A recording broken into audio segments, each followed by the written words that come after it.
Hello, guys. Sorry for the delay. We had some technical difficulties, as in our mics are completely missing. Um, but I'm excited to be here for Vivo Cup, or not Vivo Vivo Cup, Cup, Vivo Cup. the What am I? ICEBORN ICEBORN Championship. Championship. Yeah, Woo! we have a special guest, Mr. President Abby, Hello, guys. That is me. doing our quick draw show here. So how this draw show is gonna work is we're gonna draw one team, and then the second team we're gonna draw is gonna go against that team, and then we're gonna draw another team, and the team after that will go against that team, and then the same for the third round. All right, All right. you guys Can I ready? start? Okay. First one. We have Unicorn Sparkle Farts for our first draw here. Going against. Here, sorry about that. Here you go. You're good. You're good. Going against the Chuds. There you Wow, go. First matchup.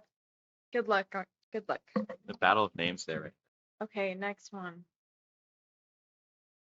We have Stop Laughing. Stop laughing. Okay. And Team Blue. There we go. And then the last matchup. I Am Evil. Go, Mr. Bob. And Crit Happens. Amazing. There you go. All right, teams. I hope you guys are almost ready for this first round. It'll be a best of two, and yeah, we'll see you guys there. Yeah, good luck, guys. Oh, don't Oh, forget to use code Baker for $5 off semester pass or 10 hours yes, in the arena. please. Anything else you wanted to say? Yes, I want to plug one. Yeah. Okay, guys. While everyone's getting their game set up, I want to say thanks everyone for signing up and playing with us. This is our first time doing like a super, or not super, but more competitive tournament, I'll say. So I hope you guys have fun. And shout out to this amazing production crew for having these amazing streams. And then also, yeah, there you go. There's Zeus, Ethan. Woo! Amazing. Also to all the event staff for helping plan this. So I hope you guys have fun. I also want to plug our general meeting next week. Please come. Please be there. You don't want to miss it. It's on Thursday. Okay, that's it. All right, guys, we're going to cut to a quick break here while we're preparing for this first round of matches, and we'll see you in just a couple minutes.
hello.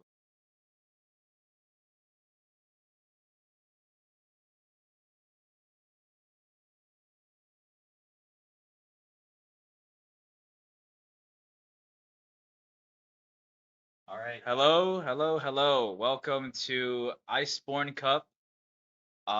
This is our most competitive tournament of the year. You know, there's a rank requirement that you needed to have to win this tournament. So excited to see some more competitive competition between these 6 teams.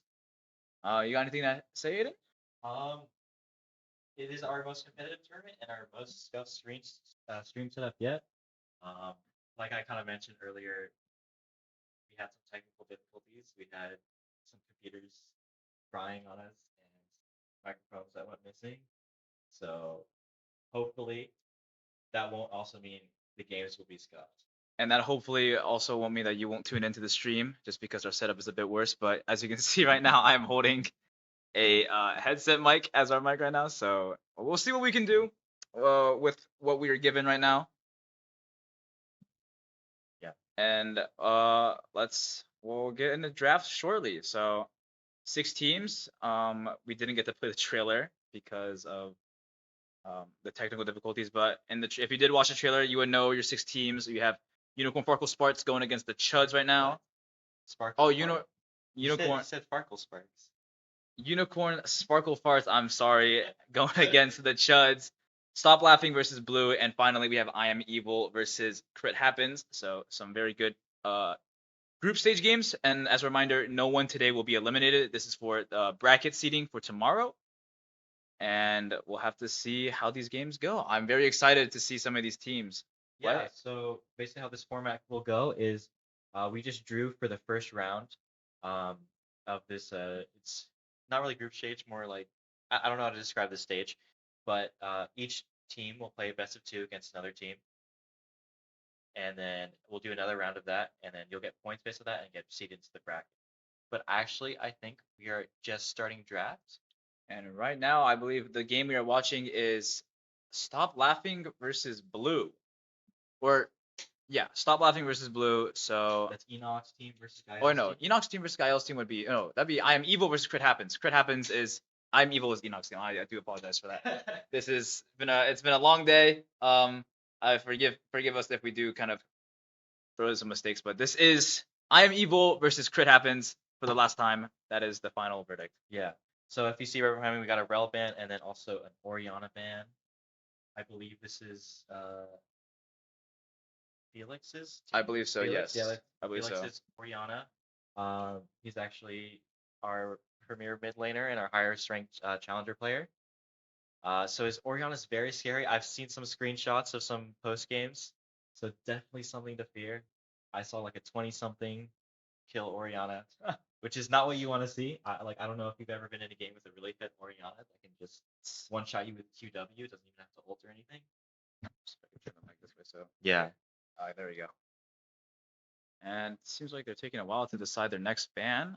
The Rel ban, obviously very strong pick. You know, it has that strong engage to kind of get on top of Oriana if she does miss position a little bit. In case she does get fed, there is a chance to still shut her down, but we'll have to see how it is now banned, unfortunately.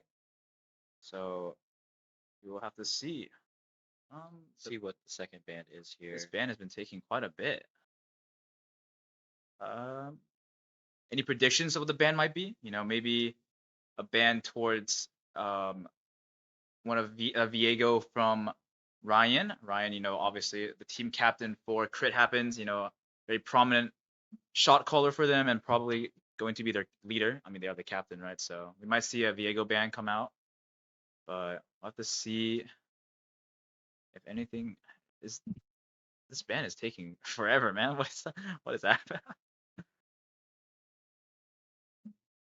Okay, so we'll have to see.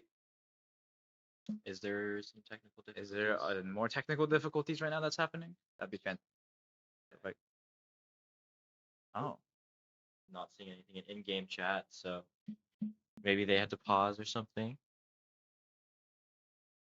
we will see. We will see. Yes, This is because you definitely do not get like 2 minutes to pick a band.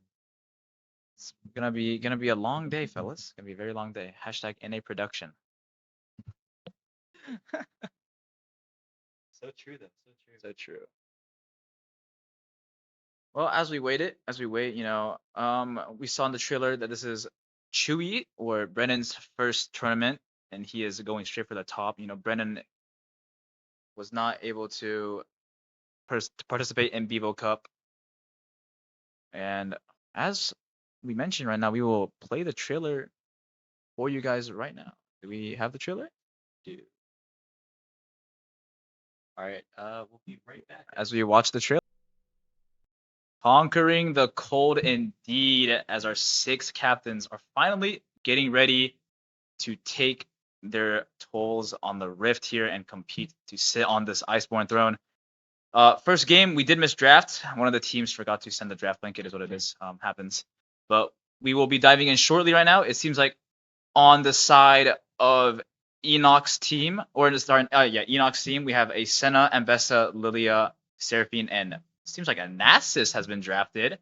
On the side of Ryan, who's out for revenge on Gael, so we'll see if he can take down Enoch here and potentially look for an upper bracket matchup against Gael. We have Azir drafted, Aatrox drafted, Volibear, Ezreal, and Nautilus. So, yeah, something I wanted to point out was Logan's Ambessa. I believe he's mid lane. And then we have Gamefish on Nasus top lane. I believe, unless they chose to role swap, I did not pay attention to that. But yeah, we'll be loading into game real quick. We do not know what the bans were, but here we go as we load into the game shortly. Actually, I think I might have been wrong. It might be Gamefish Nasus mid and Logan and Bessa top.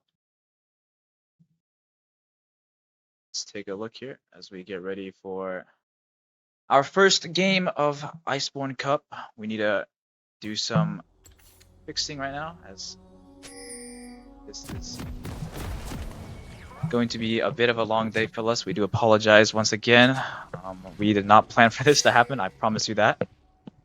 We will have to see how it goes.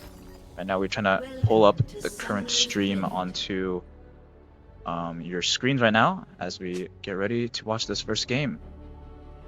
Right now I'll see if I can narrate a little 5-point start right now from both these teams right now, just marking up rivers. But after this new season update, there has been, game starts faster now. You don't have enough time to even pop an invade. New items added back. Gunblade is back right now. These new, so you can say, Vandal Pipes has been pretty strong. The radar of a lot of. So let's see if any of those are built right now. The first waves have already arrived at. You see a little bit of. We'll have to see if anything happens. Okay, we are for happen. See if I can fix the mic. I think I'm cutting out a little bit. Right now desktop capture is not doing its thing at all. We have a little bit of trading going on top lane right now. Ambessa's taking a bit of damage. Ambessa has Ignite into this. Both top laners have Ignite now due to the new quest changes. New quests have been added, so top laners get a bit more flexibility with their summoner spells they choose now that they're not forced to run TP, where it feels like you kind of just have lower pressure when late game kind of starts. So very nice to see both these top laners right now kind of using their advantage to be able to kind of have more flexibility with their summoner spells. We have an Azir mid right now. Azir also, we're both mid laners now having access to tier 3 boots. Tier 3 boots being removed from the game actually, but still implemented within only the mid laners through their quest, which they powered recall, boots, and I think that's it actually. Only empowered boots and recall, empowered recall. I'll have to see. Support lane now gets an extra. I'm just doing a patch over here right now.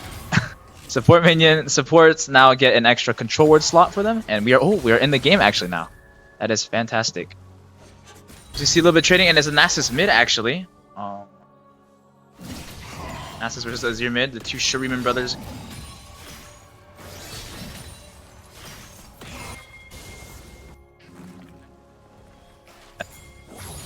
Connect to Nasus? Okay, I do.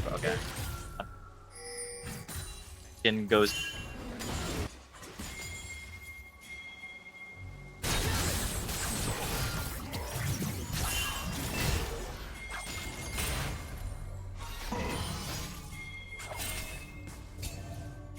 each other up a little bit. Not.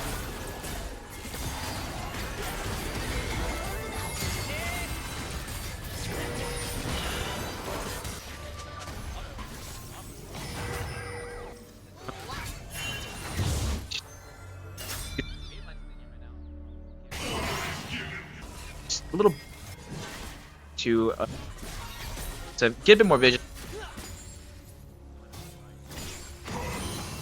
Some extra vision.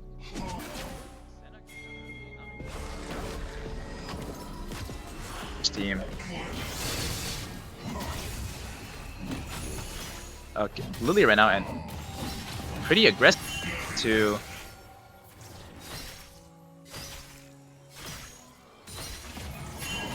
be right back, guys. If it does, back on shortly.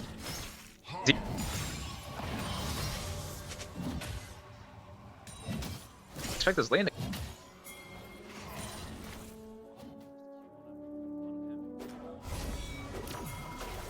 They're off now.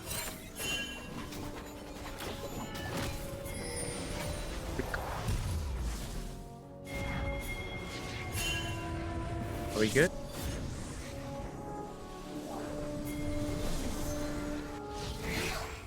It's picking up from, but if it's still hear us.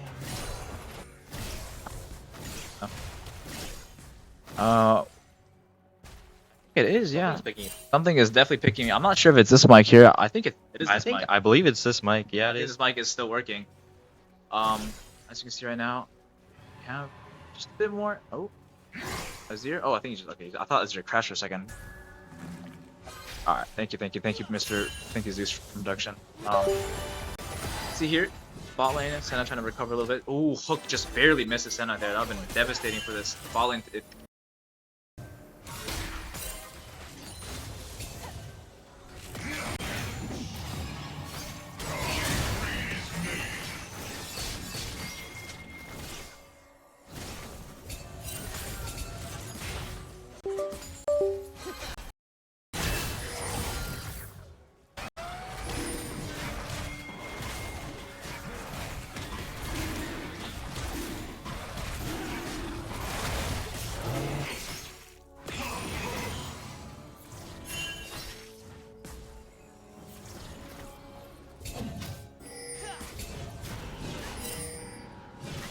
Able to just walk it off. Tower not quite deep enough to push him into tower. The fully will tank only one tower shot.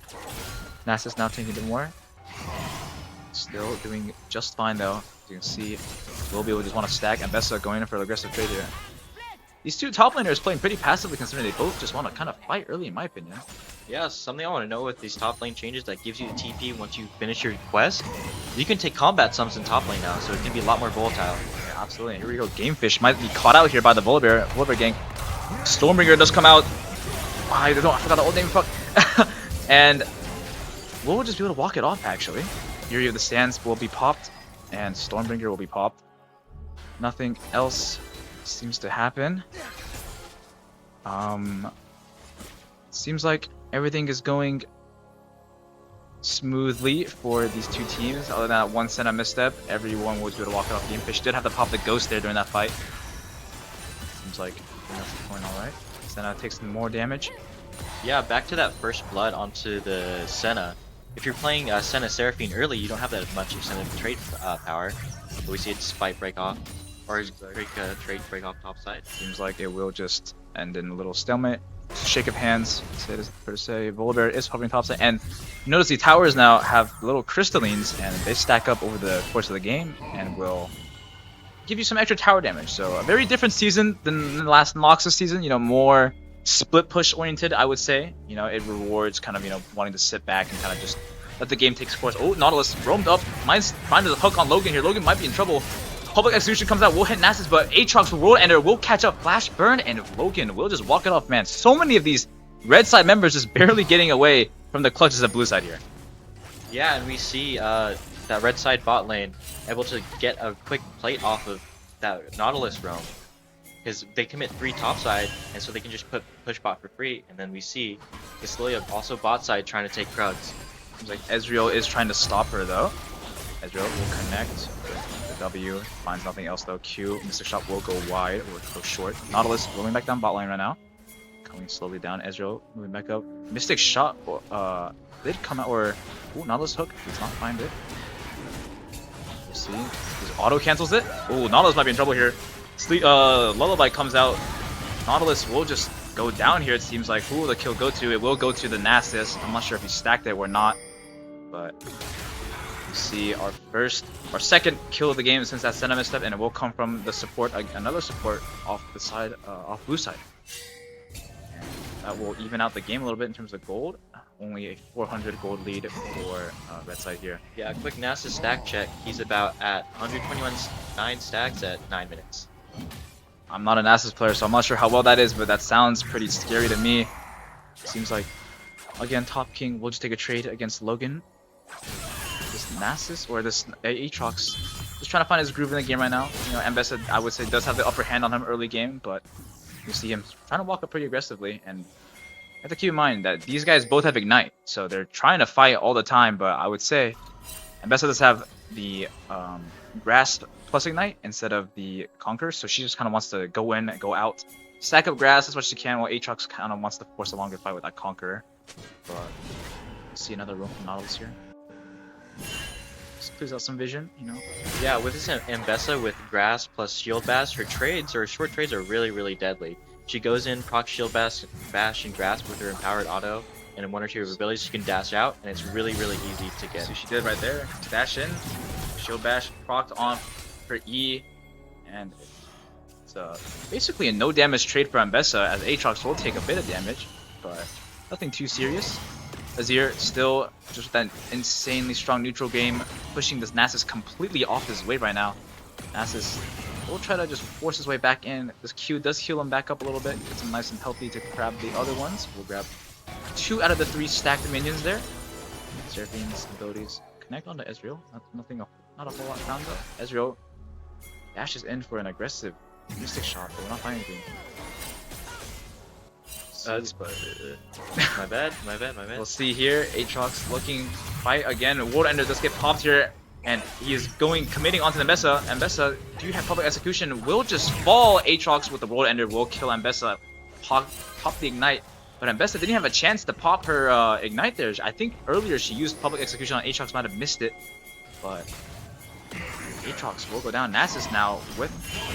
Oh, shuffled over the wall into 4 of them. Nasus, I don't think, no matter how tanky you are, you will not get out of this one. It seems like he will just survive this one, actually. Does he turn the fight around onto blue? He manages to. Mr. Bob, now super low, manages to get out of there.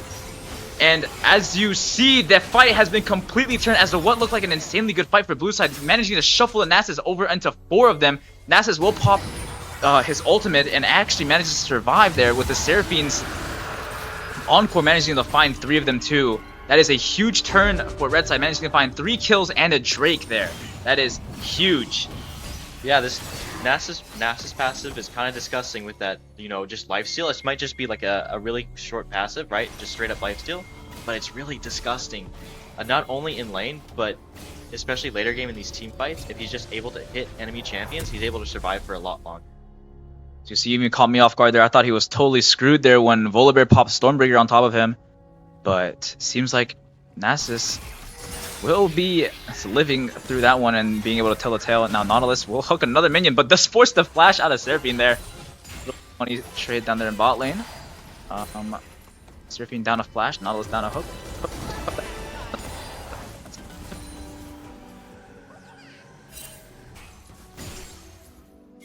It's farming, but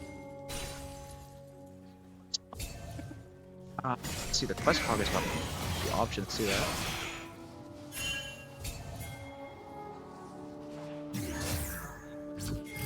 Zero is 50 CS.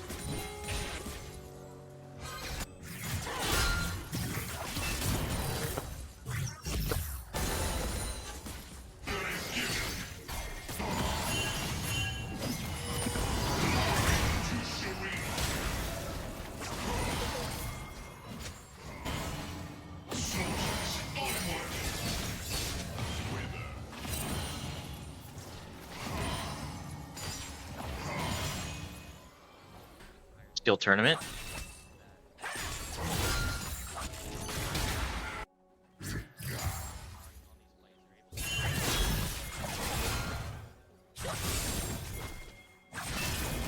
Yeah, the games are a lot slower paced than Bevo Cup here. Is because I believe of that skill limit, right? A lot more people playing it safe, realizing the importance of late game. Seems like another trade here, and we can see a lot more scaling champions picked on both sides. We have an Azir picked on blue side here, and also Nasus Senna. So two champions that want to just kind of extend the game out as long as possible, get those stacks, right? Nasus, as he hits those 40-minute marks, as he hits like 500, 600, 700 stacks, he will just end up being a raid boss no matter what. His Q will just do so much damage and heal him for so much, it will just be almost impossible to kill him. But there is a little bit of on hit and damage on blue side, so hopefully they can take him out. We'll have to see though, as if this game even gets to that point.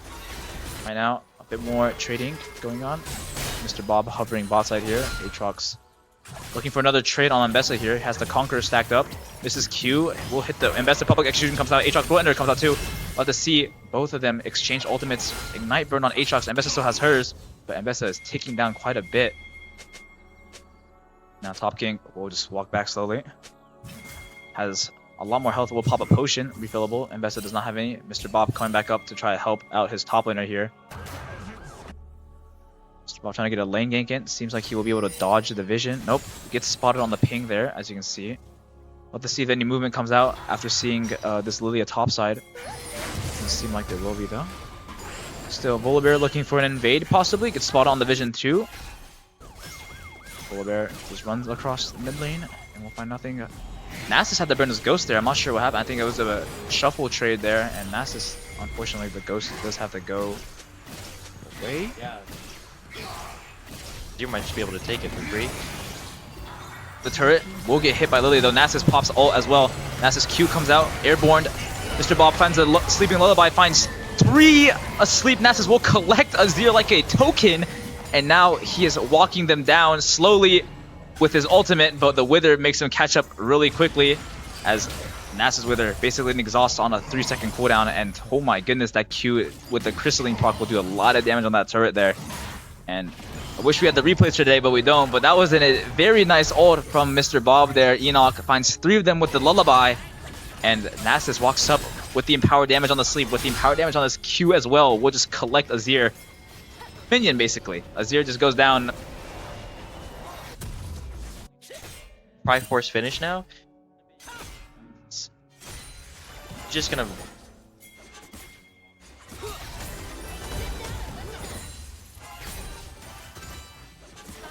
I mean, you better hope that you have a dash up when you see a Nasus walking at you. Can we get a Nasus stat check right now?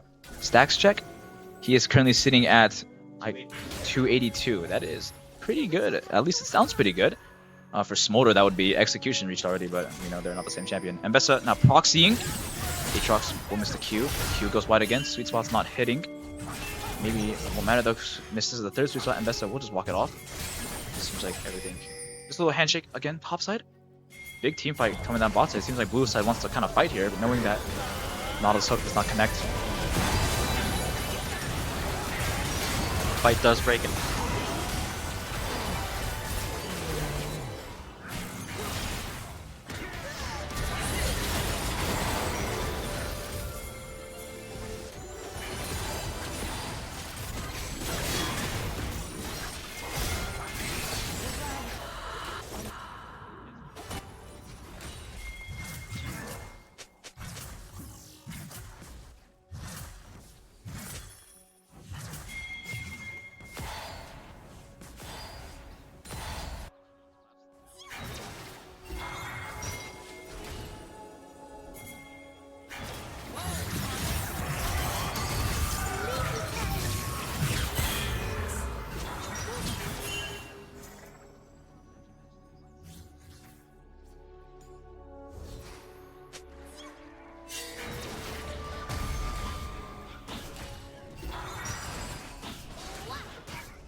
We have a second mic now. Is it testing?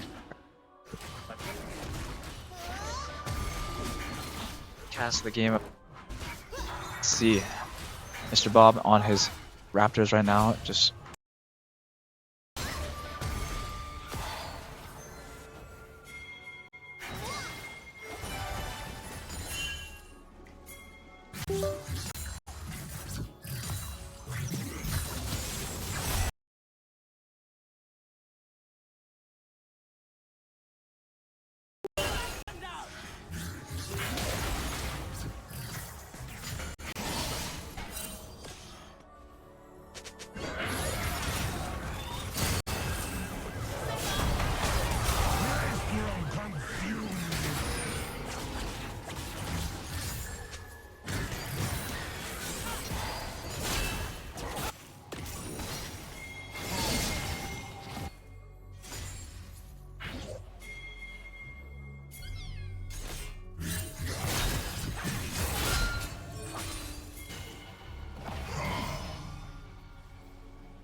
They can't even hear. I don't know why. Oh, they can hear me. Okay. I'm like, why am I even casting? They can hear me. Seems like top team will go down there in the fight, and blue and red team are kind of rolling away with this game right now. 2 dragon stack. Gamefish might get caught here by Volibear and Nautilus. Seems like he is trying to turn this fight, but he can't get anything back. He is tanking so much damage right now, but he will end up going down. That is a big shot on Volibear, but while that happened, red side right now trying to take this Baron, and Ezreal's trying his best to stop this right now, but I don't think it's enough. This little Ezreal will not have enough time or damage to just even take down a little bit of the HP. Now turning the fight on to Ezreal. Ezreal flashes out. We'll have to go out. Volibear jumps into his own demise. Now Mr. Bob continuing, pops a Lullaby. Lullaby finds Nautilus. Nautilus goes down finally. First there, you will be the only one to leave. You will have to see. And it seems like they see that Azir right now. Azir trying to take the Hex Gate, will not find it, dashes over the wall, but they were relentless right now, red team, trying to find this Mr. Bob, determined to bring himself into a day 2 of a tournament, as you heard from the trailer.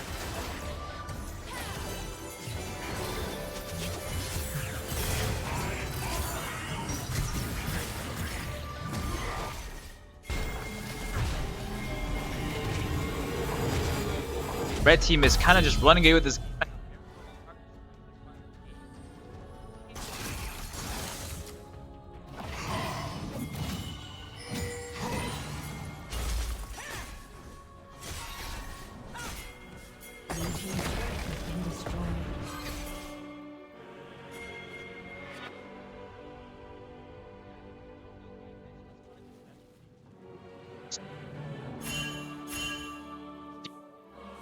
So yeah.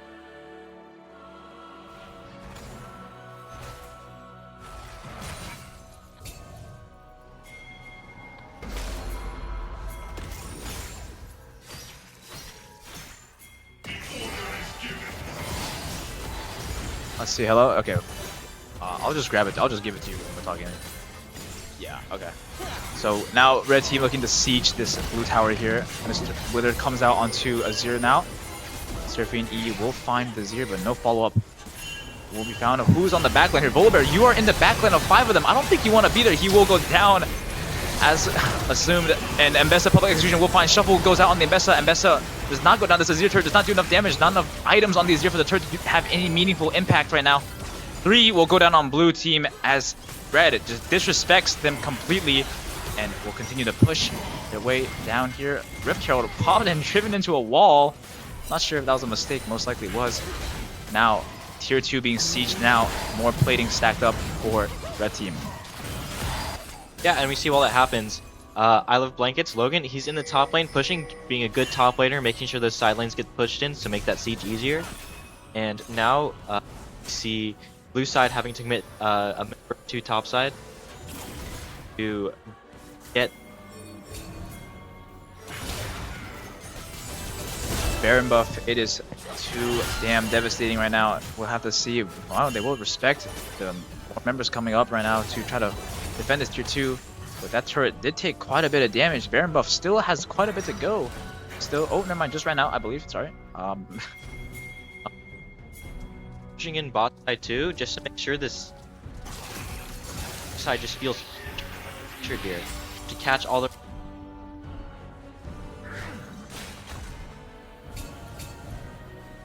objective come. You're trying to find some value back top lane by shoving in that wave again. But it seems like Nasus will just come to collect his minions again. Seems like it's making it easier for Nasus to stack. Blue side right now, kind of just getting dominated in all different sorts and ways right now. We'll have to see play.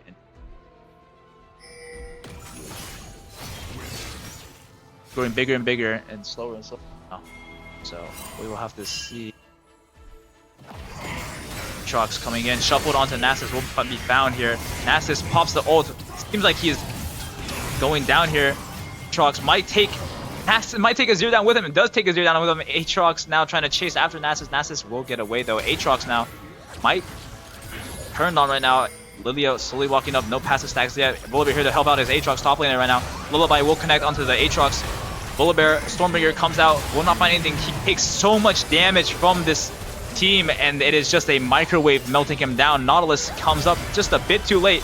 The ult connects onto Nautilus, and he will just go down as a bonus gift for this red team right now. Logan coming on the side here. Will not find anything though, as that tier 2 does stand still, but it seems like only for a short longer, as red side now will just take it out. Nasus Q, Ascena Q will take care of it. Now, red side with complete domination on this game right now. It's nothing going well for blue side here. Aatrox, you can try your best to defend this turret, but it will go down. Your wave clear will manage to time right now. Yeah, so the Nasus champion kind of busted. I don't know if you noticed that.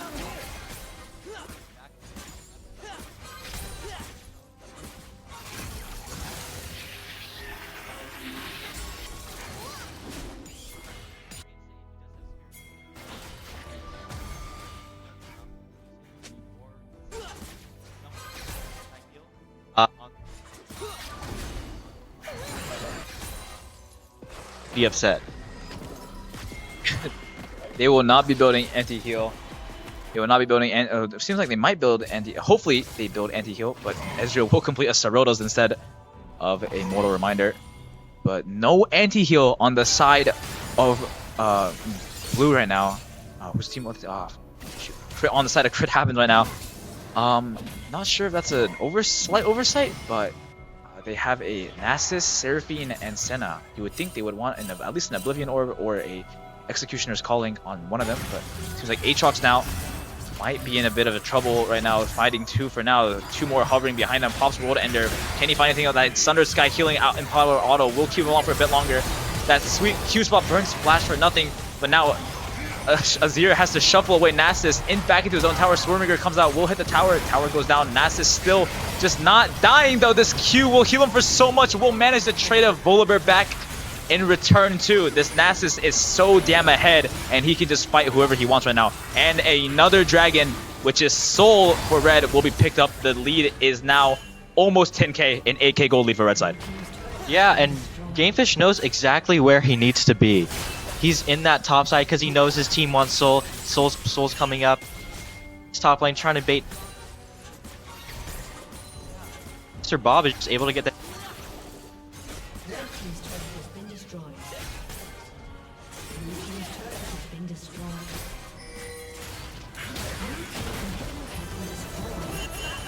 Objectives go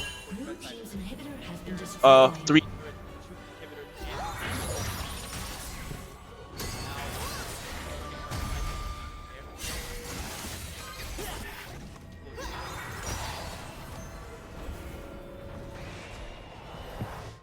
What happens?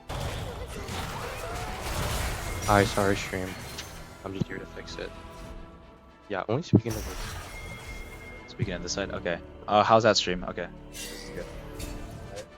Seems like Mr. Bob looking to set his eyes on the Baron's pings coming out on the Baron. Red's blue side, 4 members on near bottom side. Mr. Bob will have to cancel. Not enough members near him to take it down fast enough. We'll collect that honey fruit, and seems like he's trying to find a pick here.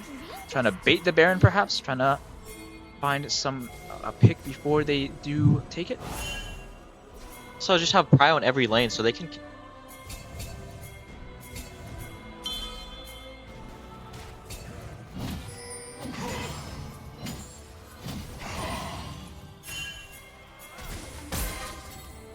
And this is, oh, the Gamefish now TPing in to help his team win the fight, but I don't even think he's needed right now. Logan will take that Nautilus. Azir does find the Seraphine here, but will anything else be found for blue team? Aatrox fighting 3, a very low Lilia, but will Lilia be able to kill off Aatrox? Aatrox healing as much as Nasus, but does not have enough tankiness as Nasus, and that is an ace! A quadra kill for Logan, and an ace for red team, and a game-closing push for red team as ICEBORN will take game 1 of this ICEBORN tournament after a very scuffed stream. And that was just complete domination from basically start to finish after they found their momentum, after they warmed up their hands a little bit. Blue teams just seems to have crumbled under the weight of this red team. Congratulations to Crit Happens for going up 1-0 in the series. It is a BO2, so they can tie it up and make their point system be 1-1, but we'll have to see if they can do that. Yeah, I'm very, very impressed by ICEBORN, right? Very. Very impressed by ICEBORN. You know, even though we see that Seraphine die early in bot lane. You know, that top side of the map was absolutely dominating in these team fights, in these side lanes. And Mr. Bob also just all over the map getting all these objectives. I'm really excited to see how the rest of their games in this tournament will go, but I'm also hoping that Crit Happens, comes up with a good strategy that will, help them bounce back. You know, I think they have a really strong, core mid jungle core, and I'm especially excited to see Felix, their mid laner, see how he can figure out how to kind of carry this team because he is still the highest ranked player on his team. Um, What a fantastic game, even though the setup was a bit scuffed. Hopefully, you guys at home enjoyed it too. Hopefully, after these first couple of basically test games, we will have a better setup for tomorrow. We do apologize again for this kind of rough setup, kind of ghetto setup, but we'll have to see if it can be better. We can get our mics back, hopefully, at the very least, so we don't have to use this headset mic. But we will cut it to break for a little bit, and then we'll be back for game 2 of this Bayo 2 series.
Welcome back to ICEBORN Cup. I have Jacob joining me now as my caster.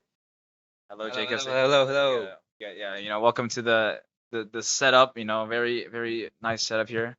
You can see these teams have drafted. We can never get the bans to work anymore. I don't know why. Again, another tick down. But here we go into the game, and our stream is frozen, I think. If you give us a second, is it cooked? We need producer Aiden. I think Stinger one. Okay. Oh.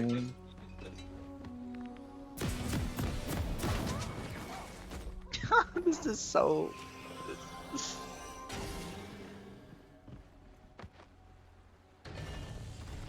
I love.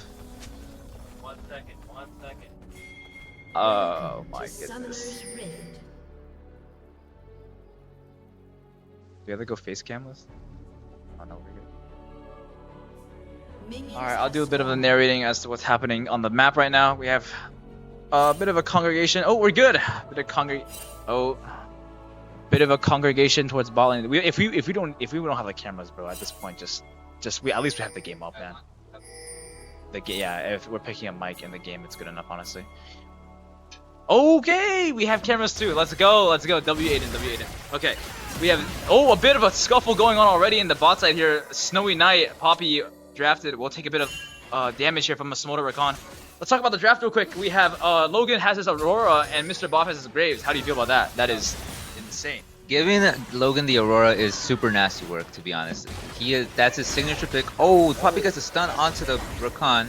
Flash away. Rakan has the flash out too. Poppy chasing, will not find it. Smolder gets the first blood. Mel chases now, will get the execute onto Rakan. Now a battle of the two ADCs in the bot lane here, but Smolder being AD will do more damage. Has the auto attacks to benefit him here. Mel has to just walk away. No flash on her. Will get away safely. Smolder cuts the chase. We'll just let it go.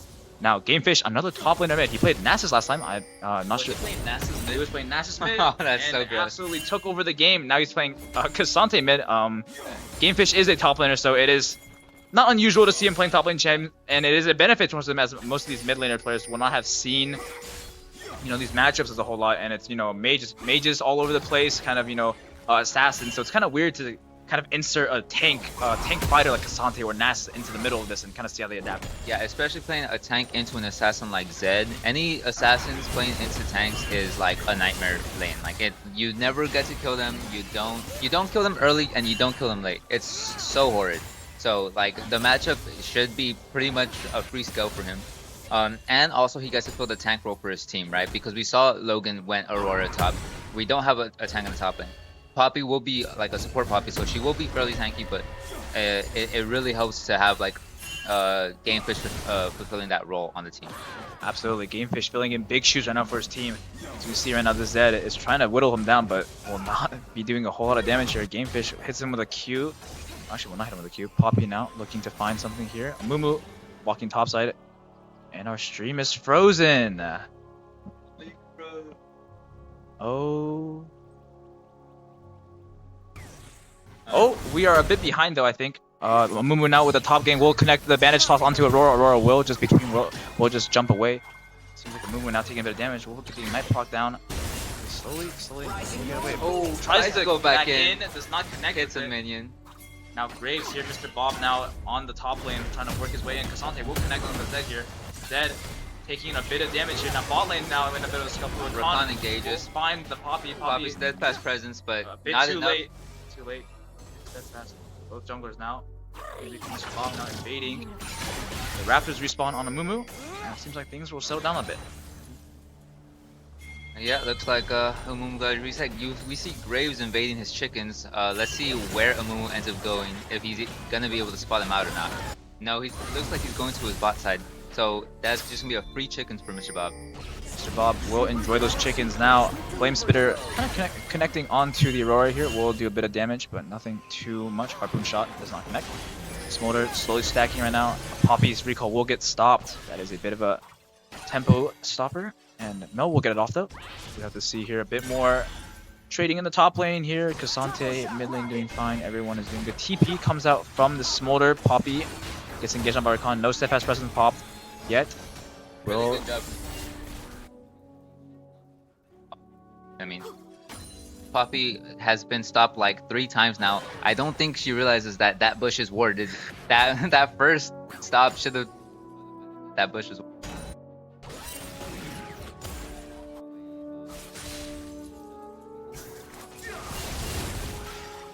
Galactic hyper barrier. Up top, we have And the max. Top King about to just decimate this Aurora. Manages this. Aurora does have to burn the flash for that, but both flashes burn. Aurora will be able to TP back to lane now. Aurora not. Both top laners now opting for TP instead of the combat sums, even after the recent update that allows them to have more, you know, flexibility to their summoner spells. They do opt for that TP. They will get empowered TP though. A better TP will spawn with the shield instead. As you see, Aurora not TP back. Cassante will connect on the Zed. Both hit level 6. More just a handshake beat than anything. Seems like both sides are just better hit maintenance right now. See a little CS check right now. Yeah, so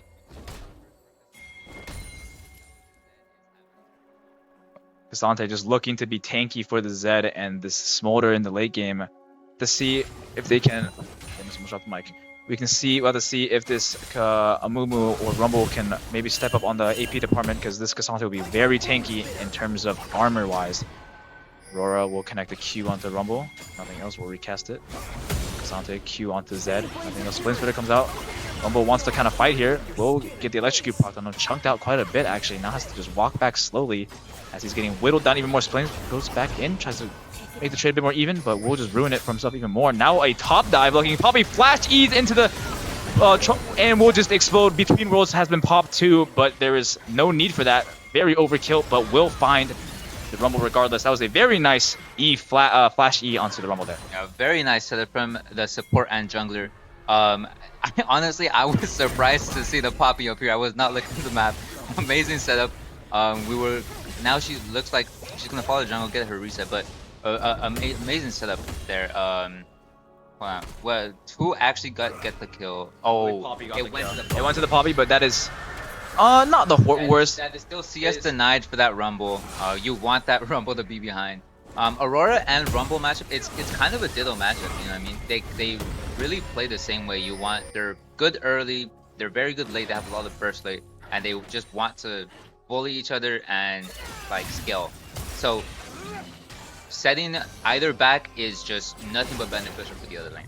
Absolutely, Bo. As you saw, after that top dive, you saw Ryan here on the move will go straight for Dragon. We'll claim that first Dragon, so at least we'll find something back from that Rumble top dive there, which is going to even the game out a little bit more. Cassante, oh, seems like Top King having a bit of connection issues and the game has been paused. It seems like it will resume though, as it's just a little disconnect, reconnect, little ADC, EC lag. Yeah, you see that. Everything is all good. Now Cassante did collect a plate there. Oh, did trade on Steadfast Pres.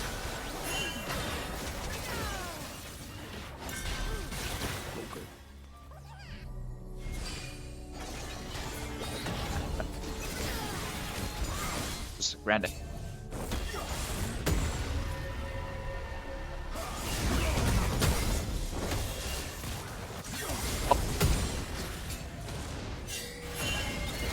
Seems like they had pings coming out on the Mumu top side here. Rakan will get his reset off, and it seems like he wants to walk towards top side here. Maybe look for a top side play on when Grub spawn. And we'll have to see if Rumble will get the push out, try to help his team up. Poppy also pings, comes out onto the top lane. We have a TP. Kasante coming out with a TP, looking to fight this top Grubs too, I believe. It's going to be a brawl in the top Tribush, perhaps. Amumu Oracle Lens will spot him out for now. Seems like everyone's just getting positioned. Zed making his way slowly too. Mel does not opt TP up to the Grubs fight, and we'll TP back to lane. Smolder has no TP, keep in mind that. Aurora now getting collapsed on by Amumu will be able to walk away. There's a second bandage toss though, she has to be careful. Step out presence, Amumu queues into the step out presence. Curses have Mummy will find 4, but he will just die regardless. Now Graves in the deep of it will not find anything between worlds pop, grand entrance pop, everything is being popped right now. This team fight is looking like a blue side victory, but Zed will take it back and even out to 2 grand entrance away from Rakan. Zed trying to slowly whittle his way back out. Now Kasante, the 2 support mid on red side and top mid will live. Seems like it is just a 2-for-2 trade, nothing found. 2 for 2, and they managed to stop the grubs, right? Because that red collapse in the top side caused the blue side team to stop those grubs. And it's just a net, honestly, a net negative for blue side. If they had just finished the grubs and let Aurora back the turret, that they would have won the entire scenario, in my opinion. Absolutely, I think Aurora would have definitely lived there by herself if they did not walk up and could have just finished the grubs, but it seems like it will just be a 2-for-2 trade at the end. Seems like Mel doing a lot of poke damage to this Smolder, very annoying champion into lane against Mr. Bob. Now going engaged, bandage toss connects onto I Love Blankets. Now Kasante goes all out on the Mumu. Mumu will go down by the Poppy. Poppy gets another kill. Now Kasante chasing this Rumble. Flash Q connects with the airborne stun into the wall, and that was a clean combo from Blue. Kasante Q into the Poppy E to lock up Trundle on the wall, and they will steal the grubs too from the Zed. Zed trying to grab the extra grub, but will not find it. Now Zed on his way out of there. Positive for blue side, we have 2 grubs taken away there. I think, what, like 2 kills? 2 kills and a Rakan earlier too. Smolder does T back in the lane now. Both these supports kind of just duking it out. TP now coming from Poppy. Smolder being told to ping off right now.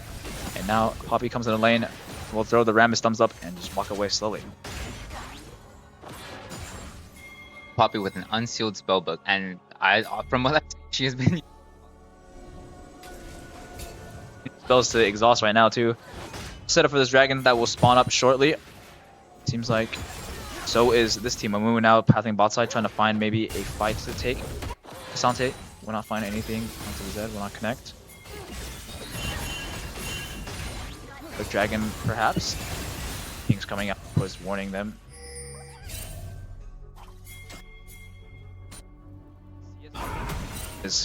When Rumble is down 3 deaths too. This Rumble is not having a great time top lane right now. It's being constantly ganked, outplayed by this Aurora. Interface a little bit.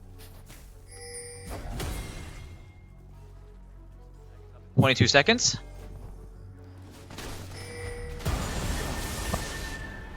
Shadow is in. Can't find anything in a passive. to control. Trying to back in any control over the dragon. Take control. Mummy will step at presence, will cast the ult. Oh, Amumu bandage toss backs in. Curse the sad Mummy will find 2 of them. Mel here to help out though. Will they find the Amumu? That Amumu will go down, unfortunately. That was a sick play from the Amumu though. He will not live to tell the tale, but now Graves in trouble too. Mel will find the Graves, will be Deathmark. Deathmark will take out Graves. Now Poppy or Aurora on the top side. Now finding out the Rumble flamethrower damage. Now that will be, oh my goodness, Rundle, oh my, I cannot speak right now. Between Worlds casted from the Aurora to get out of the Rumble equalizer, and also a Smolder just getting one shot by the smell damage. I am sorry, I am hard time keeping track of this combo. Mid quest complete by the Zed, but we'll get traded down a little bit. Kasante still trading here. All out goes all out. Rakan will E towards Zed, but grand entrance onto Rakan. Buffers out. Will get charmed anyways by the charming dance. And Kasante now mid quest completed. And that is a lot that just happened right now. Oh my goodness. Seems like mid lane though, we'll just end up in a handshake. Aurora will try to find some more damage onto the Rumble here. Rumble Flamethrower will not connect. We'll get an arcing combat proc on it. Harpoon shot goes wide. Aurora Q hits again. My goodness, that was a serious sequence of events there. It seems like... Oh, Rumble might go down actually. Aurora now flashing. Flash auto gets it. Rumble does go down. Aurora pinging herself. Oh my goodness, this is a crazy zone event, and now Poppy seems to want to get on the action too, looking to find something to do here in this river. Dragging all that did not even get taken at all. And now another objective fight coming up. Mr. Bob hitting it. Zed on the flank. Poppy Q, hammer down, will connect. Bandage toss connects. Ooh, steadfast presence will stop Recon from engaging even further. Bandage toss finds again. Will he get her stat mummy out? Will not get it out. Poppy does go down though. Graves goes down too. Smolder picks it up, and Mel finds one back. But Cassante here to clean up everything. Mel gets another one. Cassante came out of nowhere actually and manages to find two to help the Mel pick it up. Let's see if they can continue on the Smolder. It seems like Smolder will go down, get stunned up by the Cassante W. Pathbreaker will fly over the wall to safety though, and Aurora on the mean hand got a kill on the Recon. There is so much going on in this game. It's so much more fast-paced than last game. Seems like both teams want to change the pace here and just want to continue beat each other up. One thing that I really want to point out is this CS lead in top lane. Not only CS lead, but also the like look at this goal lead. It's 2,000. I was about to know that like she leaves Rumble alone in the lane, but she is 2,000 gold ahead. She should be leaving the lane. She's already I believe got her quest up. So I mean, just a phenomenal performance from Logan here. Oh, I've been the floor with this Rumble, I'm not gonna lie. Poor Yordle Rumble is getting absolutely smoked out right now by Logan's one-trick Aurora. Now he's in a bit of trouble here by this Rakan. Rakan will use his ultimate, but will not find anything else. Zed will be able to get away. Let's see here. Now Cassante moving up to get a taste of this Rumble now.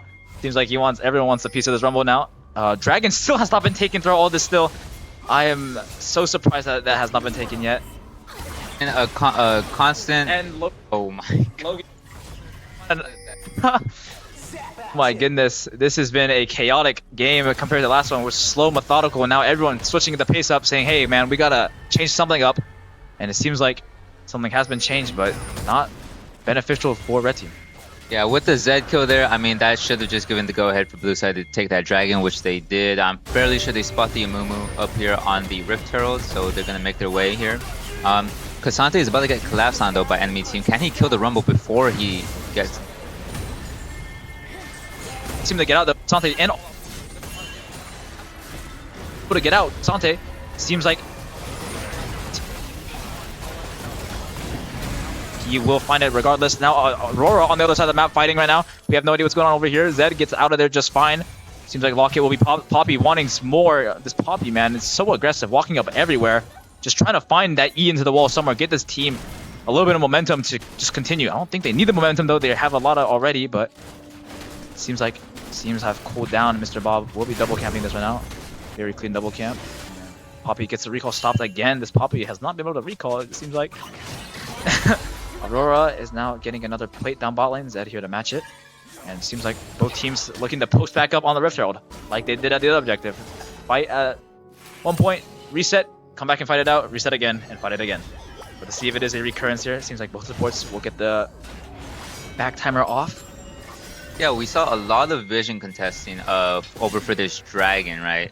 We spent maybe like a good 5 or 6 minutes just contesting vision with the Dragon. We finally got it taken care of. It seems like it's going to be the same situation here for the Rift Herald in the top side.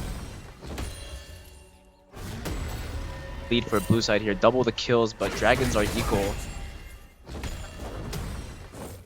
We'll have to see if that meta or kind of favored playstyle now for this new season. Zed looking to clear out this Aurora. Poppy clearing some more vision in the top river. 3 of red side now looking to contest this Herald, maybe collapse on Cassante. Pings coming around, they do spot them though. Poppy spots a Mumu right there. We'll get the ping down on him. Mel slowly making his way up. Aurora in a fight with Zed right now. Zed Deathmark coming out. Will not find Aurora now between worlds. TP's back. Both sides TP out. Both sides low as well. Now Poppy is running around the Rakan. Rakan grand entrance out. Zed will walk away slowly. Aurora hiding in a bush. We're alive. Let's see if these two mid lane champs will go back at each other. Both, one ability will kill either one. Aurora might be able to survive on more. Zed, 1 Q will kill him. Aurora now walking at Zed. Aurora with a 3-level bonus. Zed shadows away still. Aurora still trying to find it. Will not find the W connect. We'll have to see. Aurora now will take your chances and leave. And blue side will actually get the Rift Trail now. Red side originally contesting it will give it up. Yeah, a great use of tempo there from blue side. They see red team completely overloaded in the mid lane, and they use the opportunity to just pick up that Herald. And now Herald going towards blue side. Poppy looking for another dive on this Rumble. Ping's coming out. Aurora recalling slowly. Ease into the wall. Rumble does not take a whole lot of damage from Poppy. Now Mr. Bob here too. This Rumble, man, equalizes the wave. Hopefully tries to save his tower, maybe even save himself, but it does not seem like he will get that wish as he's trying to clear more minions, but there's no minions to clear anymore. Rakan flashes out, gets Q'd autoed anyways, though Rakan also goes down the side map. Amumu here to clean things up. Maybe Aurora doing a bit of damage. Amumu getting a bit lower than he might like. Aurora will manage to target well. Amumu curses that mummy finds, and that should be the death of Aurora. Yep, Aurora will go down here, but on the mean side, top lane is getting completely demolished here by these grubs, by this Rift Trail, by these minion wave, by the 3 players, and they will just continue to make their crusade top laner as the Amumu has to watch this top lane go down and wonder if ganking Aurora was the right decision here. Well, I mean, it's not a terrible decision, right? She has a huge shutdown. She had 6 kills, 0 deaths before she just fell. So a big shutdown going from the Aurora onto that move. However, you know, it is questionable whether you want to give up your entire top lane. See this lead more now. They won't get the reset off, sitting on what I assume is not a gold. Seeing Rakan. Sante recall link. Now Rakan trying to do a bit of his vision clearing. TP comes out from the Aurora. Might find the Zed here. Seems like we'll just back off. Poppy again with this aggressive gank looking for the Zed, but Amumu is on the shadow here. Deathmark comes out for Poppy. We'll just shadow. Very clean moves from the Zed here. And it seems like both teams will just walk away. Zed obviously in safety now. Seems like nothing is happening too much right now. Yeah, just this classic fight for vision down here while they're setting up for the dragon in 20 seconds. This Tribush is just getting warded and then getting cleared and then getting warded. Oh, and Mumu engages with Banish Toss. Steadfast Presence blocks his engage. And Red Side just walks away with the eco trade there. Seems like Red Side will just look for some damage here before the dragon starts. Zed going for more poke, gets managed to find E on the 2 there. Now Zed still trying to spam his E as much as he can. Smolder Q will not find anyone. Now Mumu running around trying to get the vision. Will hit the Squire's Bloom. TP coming in for the Rumble. He's going to join the fight. Looks like it's going to be a 5v5 for this dragon. Now 5v5 now. Cassante on top of the Smolder. ADC is in trouble. This Cassante is known to be an ADC killer, even though being a tank. All out goes on the Smolder. Aurora Between Worlds will find something. Aurora now TP's out of the Between Worlds. Mumu's still alive. Cassante chasing Amumu. Banish toss back in, but does not have Curse that mummy and will just go down even though he goes in. Now Rumble goes down 2 Graves, double kill, picks it up. Cassante continues chasing Zed, Shadow Marks, Death Marks in, and we'll just go down. It's an ace for blue team for Mr. Bob, a triple kill for Mr. Bob, and that is also a dragon for blue team, and a bigger gold lead now stemming to 7k, and it seems like this game, once again, dominant from start to finish from Mr. Bob's team. I am evil. Yeah, team fight there.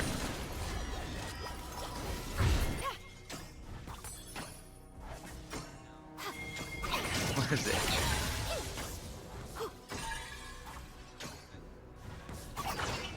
Take it in. There's a lot of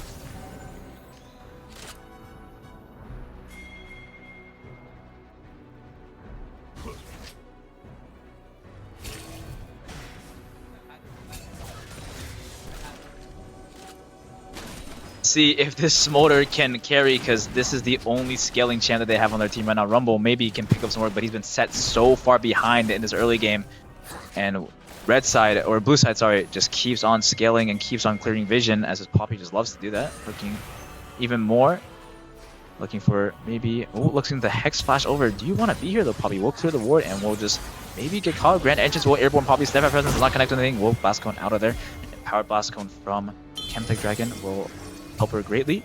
Now, looks like blue team is trying to fake a Baron take, or maybe just walk into their jungle and try to them out directly. We'll have to see. Clearing some more vision for the wall here. Buckler Toss will manage to connect onto one of the ward. Now Cassante looking to find a bit of damage here on the mid lane. Amumu will take a bit, but it seems like everything will be fine. Cassante, Pathmaker will make him unstoppable. does not find anything. Oh, Amumu gets brought back in. Oh, because Amumu curse that Mummy, but does not save him for long. Cassante now in all-out form has not enough HP though. Golden Eclipse will find a lot of damage, but no executes Graves. Another double kill with Mel will get shut out by Zed, but that is another.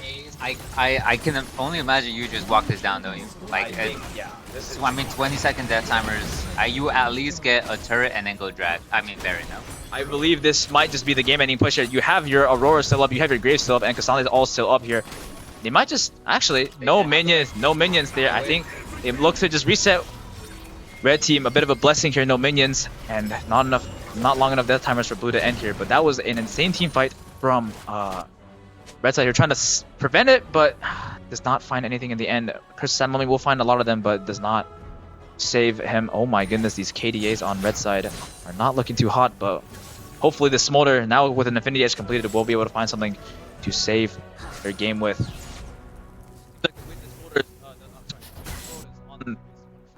To see if he can put up a 1v9 carry performance to... Yeah, I mean, he is about to hit.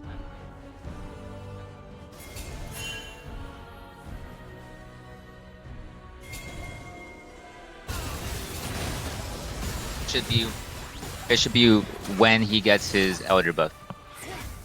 Remember in Bebo Cup just a couple months ago, Smolder was the definitive meta there. You know, a lot of teams opting for that Smolder, opting for that scaling, so to see if he will have the same impact in this tournament too. Seems like the pace of the game has slowed down a little bit. Aurora just shoving out lanes, Graves splitting camps, Something looking to go topside, catch this top wave here. Not a whole lot going on right now, just more minions clearing, Graves getting some vision on this. Two laners topside, maybe looking for Cassante kill, but probably not.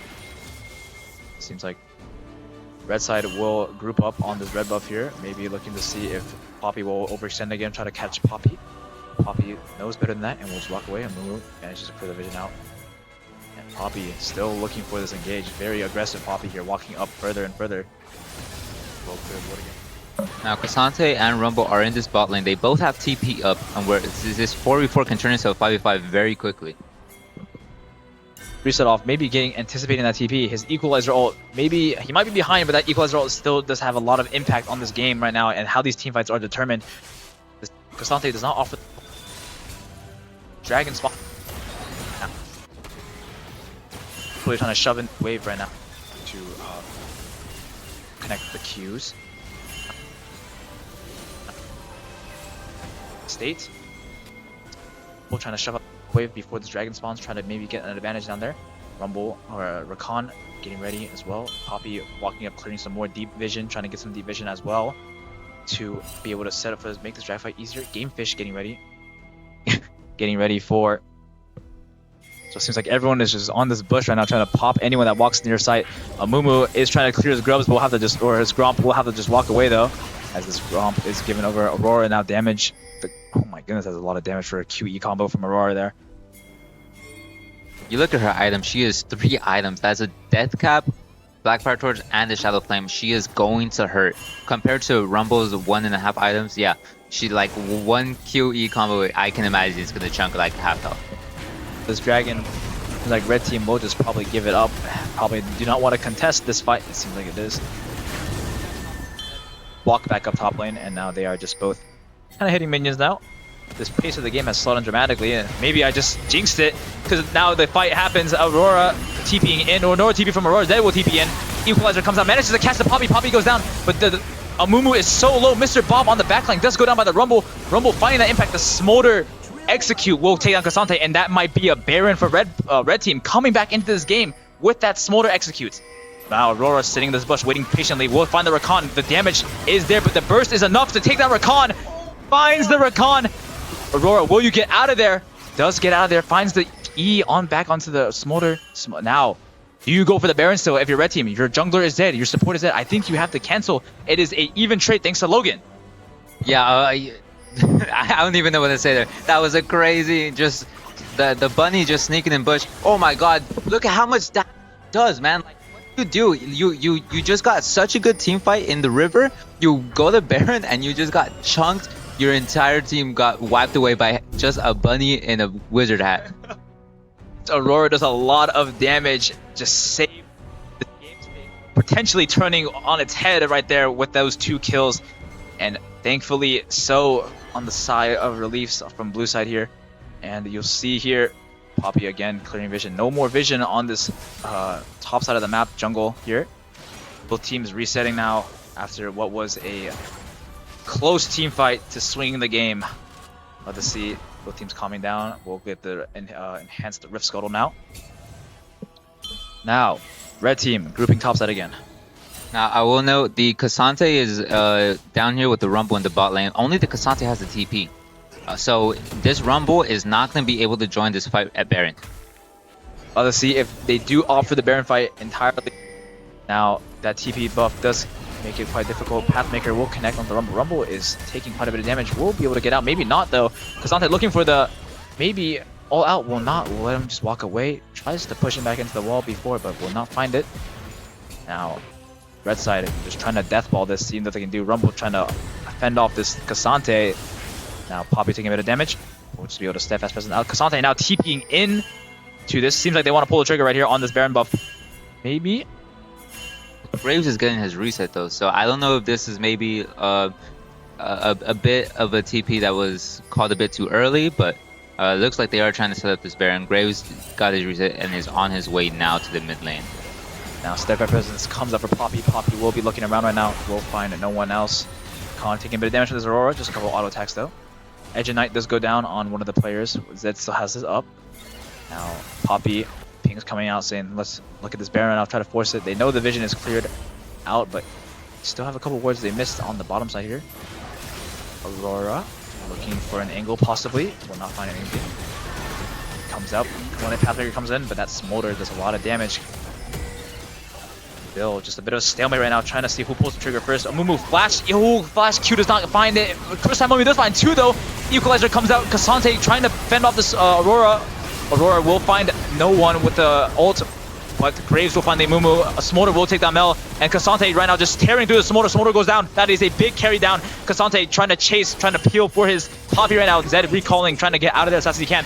Will find the connect with the Eve. Cassante. Oh, Graves into the line will find that.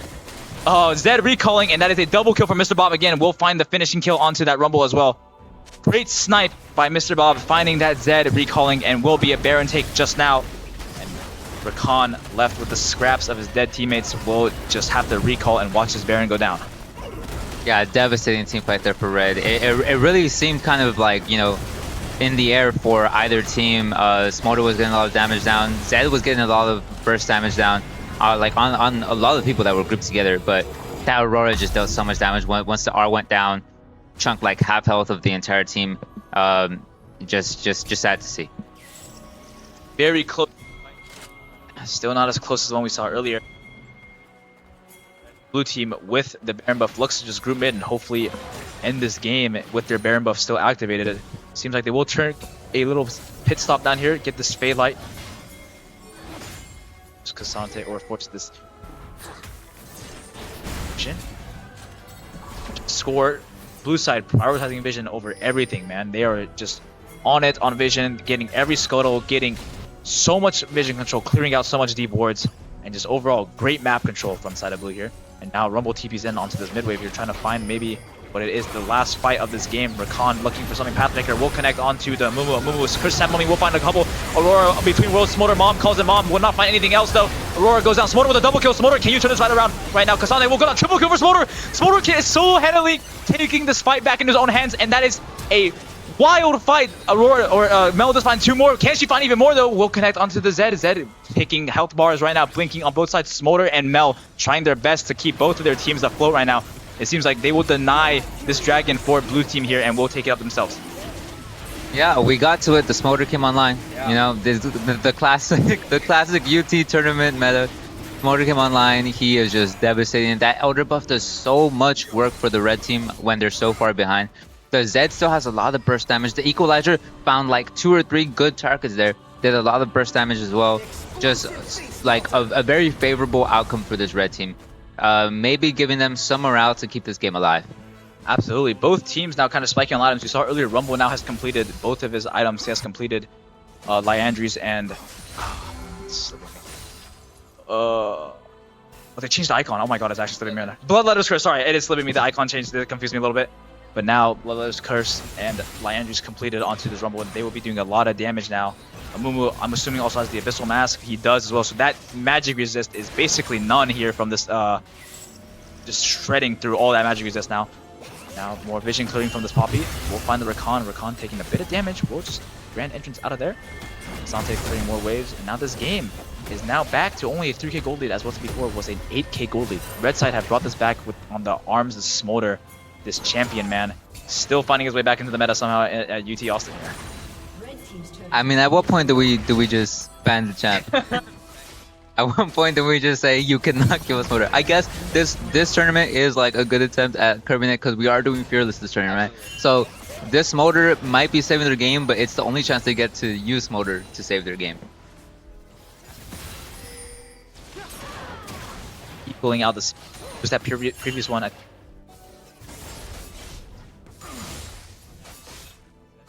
Getting some plates, 120 gold out of his pockets there. Kasante looking for him.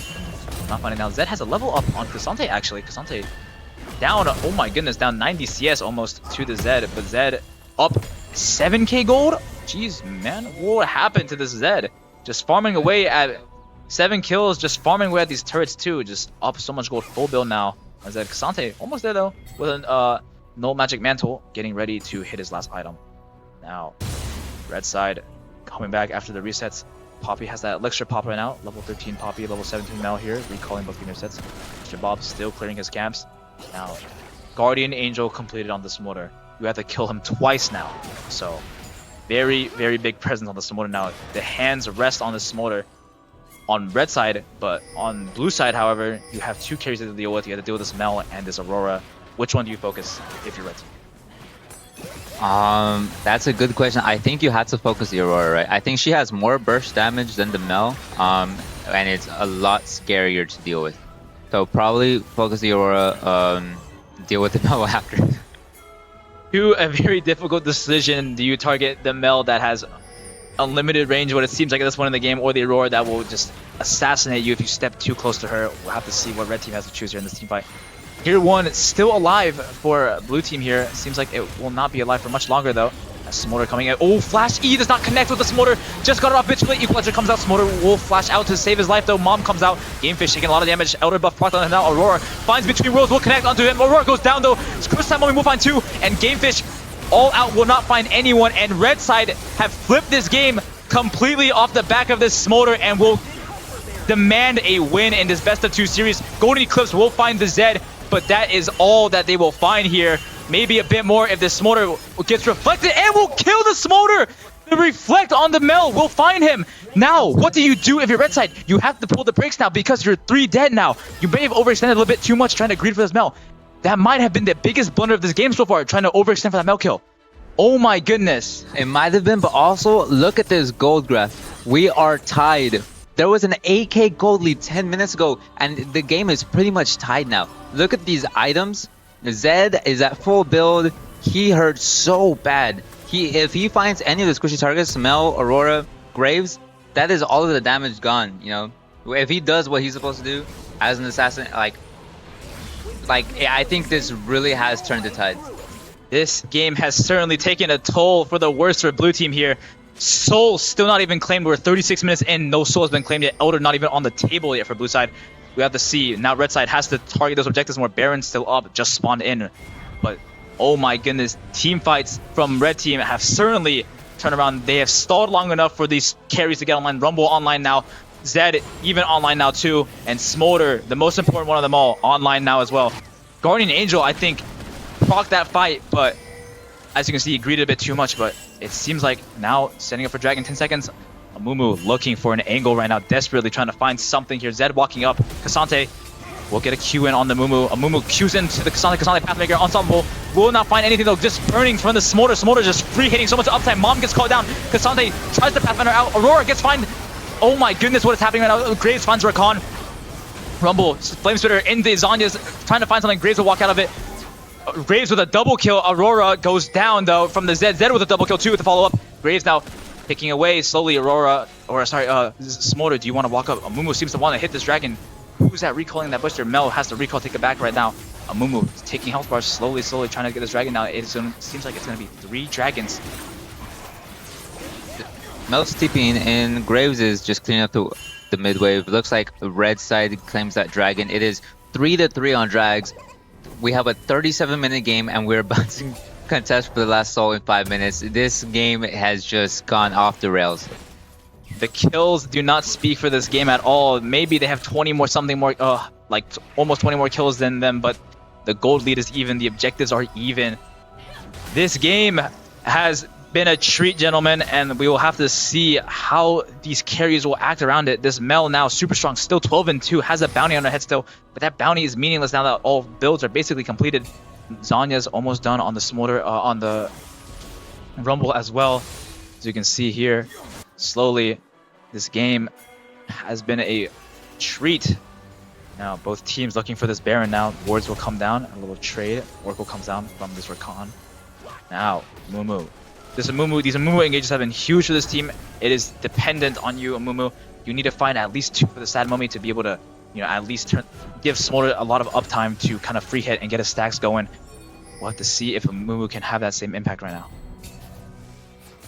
Yeah, as we're setting up to contest this Baron, it's just a fight for vision. Red side is kind of getting zoned out of their jungle as blue side capitalizes on all of the vision in that side of the map. But I mean, I still think I still think red team wins every team fight with the combined, you know, DOT of Rumble plus Amumu plus the Smolder ticking away, and then the burst damage from Zed. Like, in any team fight, I'm giving it to red unless they can like take care of the Zed.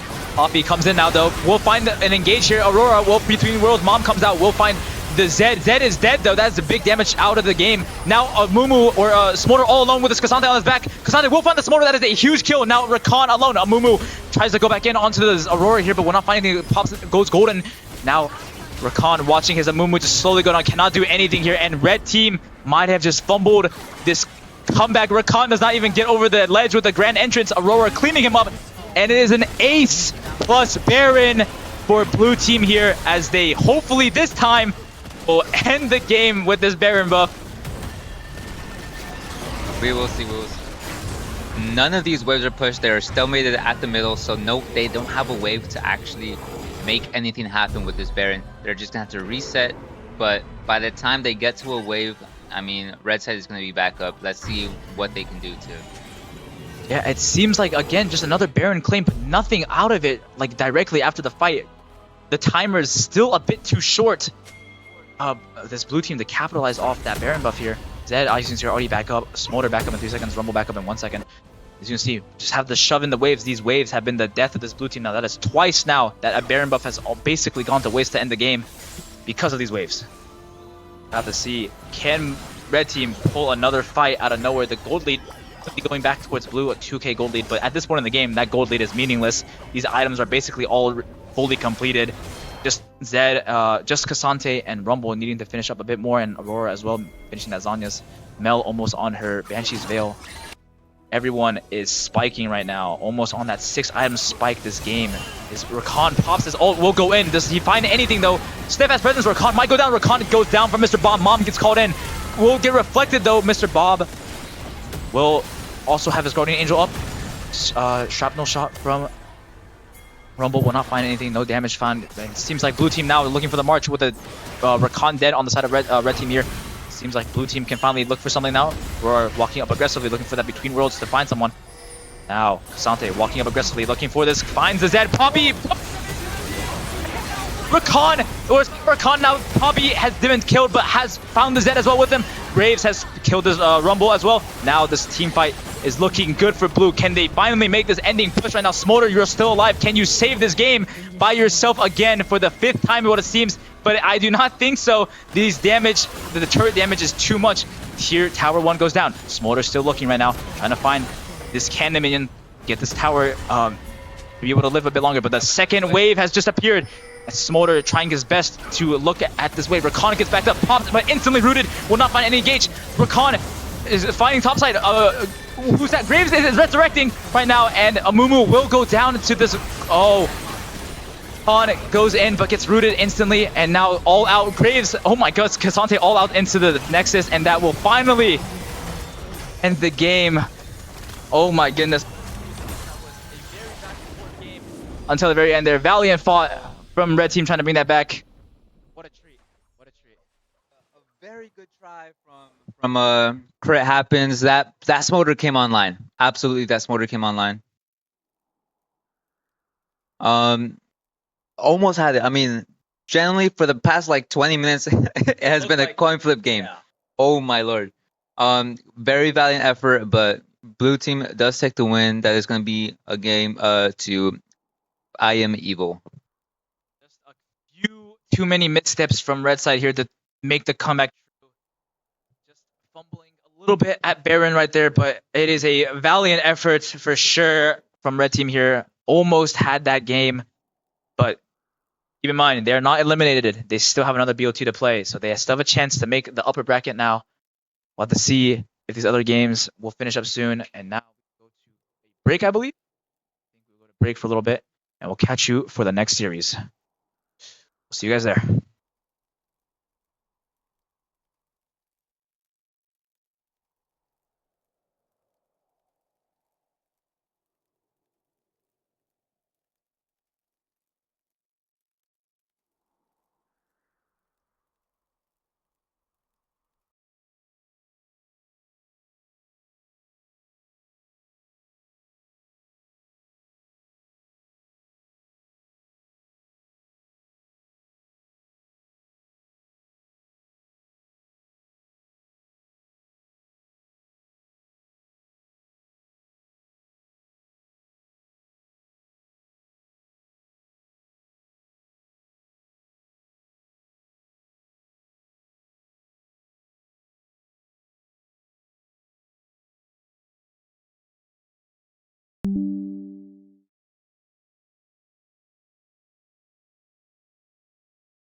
Yes, I think.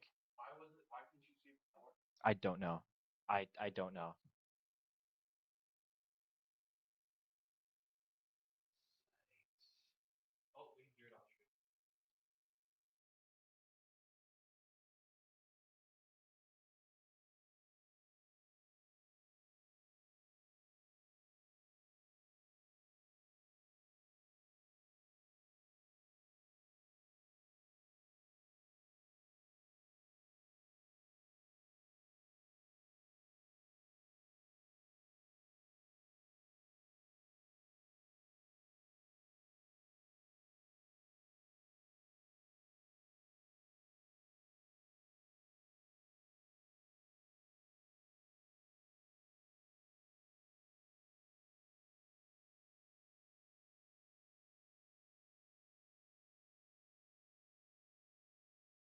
Okay, let's talk. Hello, hello, hello, Hello? hello. Can you hear us? Give it a couple seconds. We're just testing mics right now, stream. Yeah, yeah, yeah, Please be yeah, patient yeah. with us. We're sorry. We're Please. so sorry for this. Hello? It's not bad. Okay. Perfect, perfect, perfect. All right. Thank you, stream. We'll catch you soon.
Oh, where am I? Oh, Asian. That's the corniest shit. I don't do that. Hello, Hello, hello, stream. stream. How are we doing Hello. We have today? mics now. We Oh each my have a god, mic, my bro. Teemo is green, so it's not showing up. Oh. It's okay though, stream. All right. So we just finished up our first set of games, and now we will have one more grouping stage game to Oh see yes. the final placements of all the teams. So be sure to tap in, tap in, tap in. We have our team names right here for now. Let's give it a good mix, so there's no bias stuff going on. Give it A little twirl as well, in there. Of course, of All course. right, now Zeus, will you do the honors and draft our first team? Now this team will play the team directly Our drafted first team. I am evil. I Am Evil is our first team, and they will be playing. And remember, If they it's a- played against Crit Happens. And if it's a repeat, Then we'll redraw. But it is not. It is Unicorn Sparkle Farts. Team Enoch versus Team Brennan. alrighty. That is our first matchup. And now second up, we have. We have Crit Happens. Ooh, Crit Happens. Almost an insane comeback there against Mr. Bob's team. They will be playing. They will be playing against the Almighty, the Chuds. The Chuds. versus Crit Happens, and this will set up our last matchup to be. This team will get side selection first, I believe.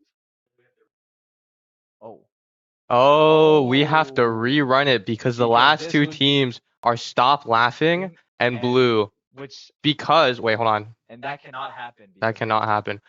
Which means, No, we're putting you could just switch. yeah, we're We'll putting, put these two back in the bowl, and this team now. Okay, scuffed. Oh wait, let me make him even. real which quick. means now, These teams, Crit or what was it, Blue and Stop Laughing? Blue and Stop Laughing, This will determine who plays Crit Happens. of course. There you go. I did that for you. My fault. No, you're good.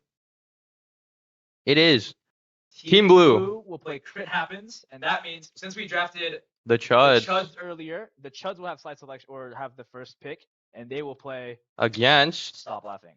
Stop Laughing. Woo! Stop laughing. Evil. Stop laughing. All right. That is the Um, draw. A bit scuffed. We know. So as we'll take a quick short little, little break. tiny little break, and then we'll be right back, I'm guys. just so happy about Mike's back, man. Yeah, I mean, yeah, it's elite. Mute us.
I'm gonna unmute the mics. I didn't have it unmuted. Hello, just check it now. Go ahead. Hello, talk. hello. Are we all good? We're testing out the mics again. Hello? Ah, I'm casting. Ah, we're testing mics. Ah. Hello, hello, hello, hello, stream. Once again, we're back. Testing live on stream because we're just going with the flow. Stream hear anything? Hello, stream. Oh no, it's just super delayed. How's it sound? Stream is good. I hear that stream is good. I hope that stream is good. I hope stream is doing good. Love stream. Are you doing good? I'm doing great. I'm happy we have our mics back. We have some mics. We have some mics back. All right, goodbye, stream. Bye. Actually, let's just Let's go to let's caster. cut the All right, caster. let's go to caster. Get the caster. We're on All right. caster. Hey guys. All right, Woo! guys, you ready for the second round? I think we were spectating. We're spectating Stop Laughing and Chuds. Chuds and Stop Laughing. What a Ooh. name from the Chuds, man. That's a Please. fantastic team name. I can't even lie. Do we have each team's scores from last round? Maybe. Actually, yeah, let's go take a ahead. look at this. You want to take that mic. All right, guys. Yeah, just hold this for me, please. So every game, hi guys, hi stream. I'm the producer. Every game, went 2-0, which means all of the teams that lost their games, which are Crit Happens, the Chuds, and Team Blue, they all have 0 points, and the other three, Unicorn Sparkle Farts, Stop Laughing, and I'm Evil, all have 3 points. So as of now, there's 3 teams that are in the lead, but we have them on tiebreaker based on their time, their win time. Now, I'm not gonna say what it is yet. We'll that you'll know that in due time. But I will say it is a minute apart. The games are a minute apart, so it's very, very, very close right now. Right now, this match you're gonna be seeing is I Am Evil versus the Chuds. I Am Evil won their first game. Not I'm evil. Stop laughing. Stop Other laughing, voice sorry. line. Other voice The line. other- Other part of the voice line. The other voice line? It's the voice lines, guys. It's who, but yeah, so Stop Laughing won their game versus the Chuds, who did not win their game. So, I mean, I don't know. Bold prediction. Maybe we're leaning a little more towards Stop Laughing, but anything could happen. The Chuds, don't count them out, guys. We love This is- Chuds. Guys, what's the meme where they date a nerdy guy, and then it's the guy who's like, anyways, thank you, stream, for having me. Our producer's kind of whack. I'm not All gonna right, lie. you heard that Good luck. first. Chud supporter. Chud supporters, we need to show love for the Chuds right now because they kind of need I'm it. surrounded by Chud supporters. I love Chuds. And by Chuds I mean the team. So let's get into this next game. Enough about Chuds. We're Enough waiting about just for right now for draft to start. I am We'll evil. cut But the to voice it. line I was talking about, I am evil and Stop Laughing. That's the Veigar voice line that both captains, Batish. Oh Yeah, we do have have two two mics. mics. Yeah, we do have we two got mics. two working headsets. It's crazy. We don't have to hold up a headset. Hopefully these ones don't cut out as much. I hope to God they don't because it's Um, like a normal distance now, you know? Yeah, So. and then tomorrow hopefully we'll have our normal mics back, which is even better. Yes! And then we'll also have a separate computer, so a second caster can focus actually on casting and not. Yeah, because Aiden right now is spectating. doing all the spectator work. So Yeah, that's thank you, why Aiden. I won't be talking as much. I'll try to fit in things here there, and also please make fun of me if I'm bad at spectating because I need to get better at this actually. So yeah. That's not my job. I don't spectate. What? I I'll learn eventually. I'm still too young. Also, give a hand to this guy. Thank He's you, doing, thank he's you. going Thank crazy. you. I appreciate Last that. game, dude, I heard him. I was in the other room. I heard him yelling. I'm like, what the hell? But this cannot be done without all of our producers. We have a big family staff here, for this producer team. We have Zeus right now on the camera. He's kind of just watching the stream right now, actually, because we're kind of just broke. But he's relaying information for us, saying like, hey, the stream's mic's cutting out. We're kind of getting cooked right now. So thank you, Zeus. We have our other caster, Arvin, who could not make it today, unfortunately, and our other caster, Jacob, who you just saw, casted one game and had to go. But they will both be here tomorrow, along with our other producer, Eric. Eric, also a big part of the replay system that we normally do, or the spectator system that we normally do. So all these guys, show them some love. You see them. We'll probably at the end of the stream, Saturday, maybe do a little reveal of all of them. So stay around for that. And we are. Do we have a draft this time? Oh my god.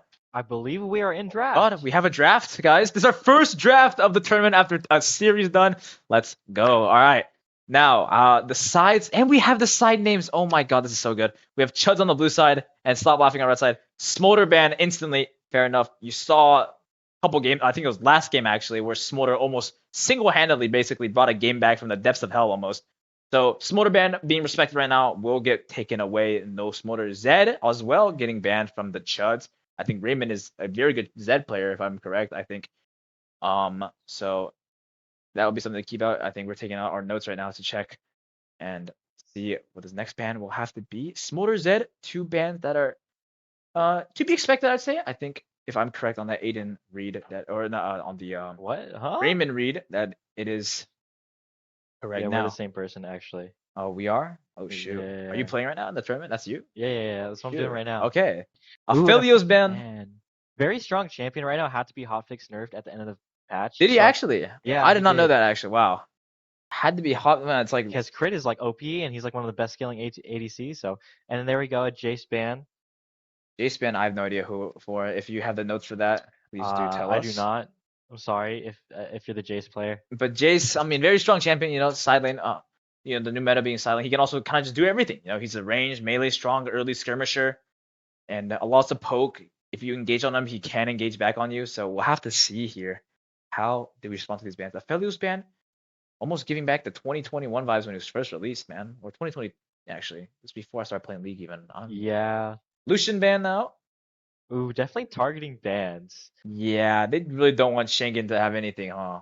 Or Yeah. is that Schengen's? Yeah, That's Schengen. Yeah, Schengen, Schengen is on that team there. I'm sorry, but definitely 3 ADC bans. A lot of respect shown towards Schengen here. I also think the Smolder was a double lane ban For because mid, I do think Julian also plays a lot of he Smolder. did. I remember at Bevo Cup he did bring out that Smolder quite a bit. Disgusting champion. Can we please ban it from the tournament? By the way, I don't think we can legally do that, but we'll have to see. Now, Bard is the final ban here for Red Side. For Bryce, that's our premier support player. He's a Bard main. Oh, Very yeah. formidable Bard. I love that champion, by the We way. love Bryce over here. But yeah, I completely understand. A really good Bard will absolutely take over the game. And now Talon being locked in as the first pick for blue side.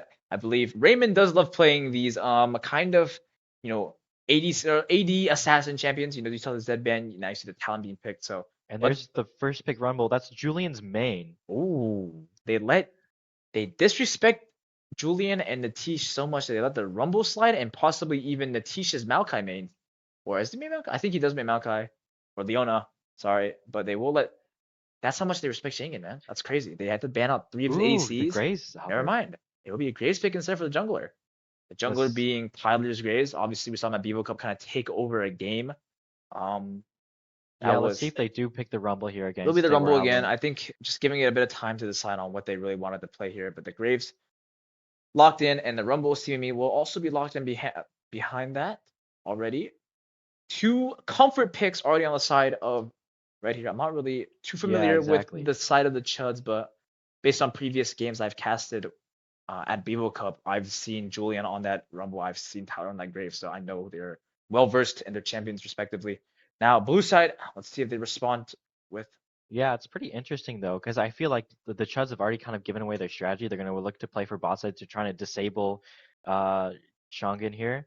You take away those strong picks and play for bot side. So I feel like they're giving up a lot of their strategy. So let's see how Stop Laughing tries to respond to that. Absolutely, we'll have to see now. The pick. Obviously, they picked the really good mid jungle core support to be able to roam to either bot or top, and to adapt. And Ooh, we that's a picked no nothing. ban. Let's see. Let's see. check. real Let's quick. check league and see if they said anything funny about that.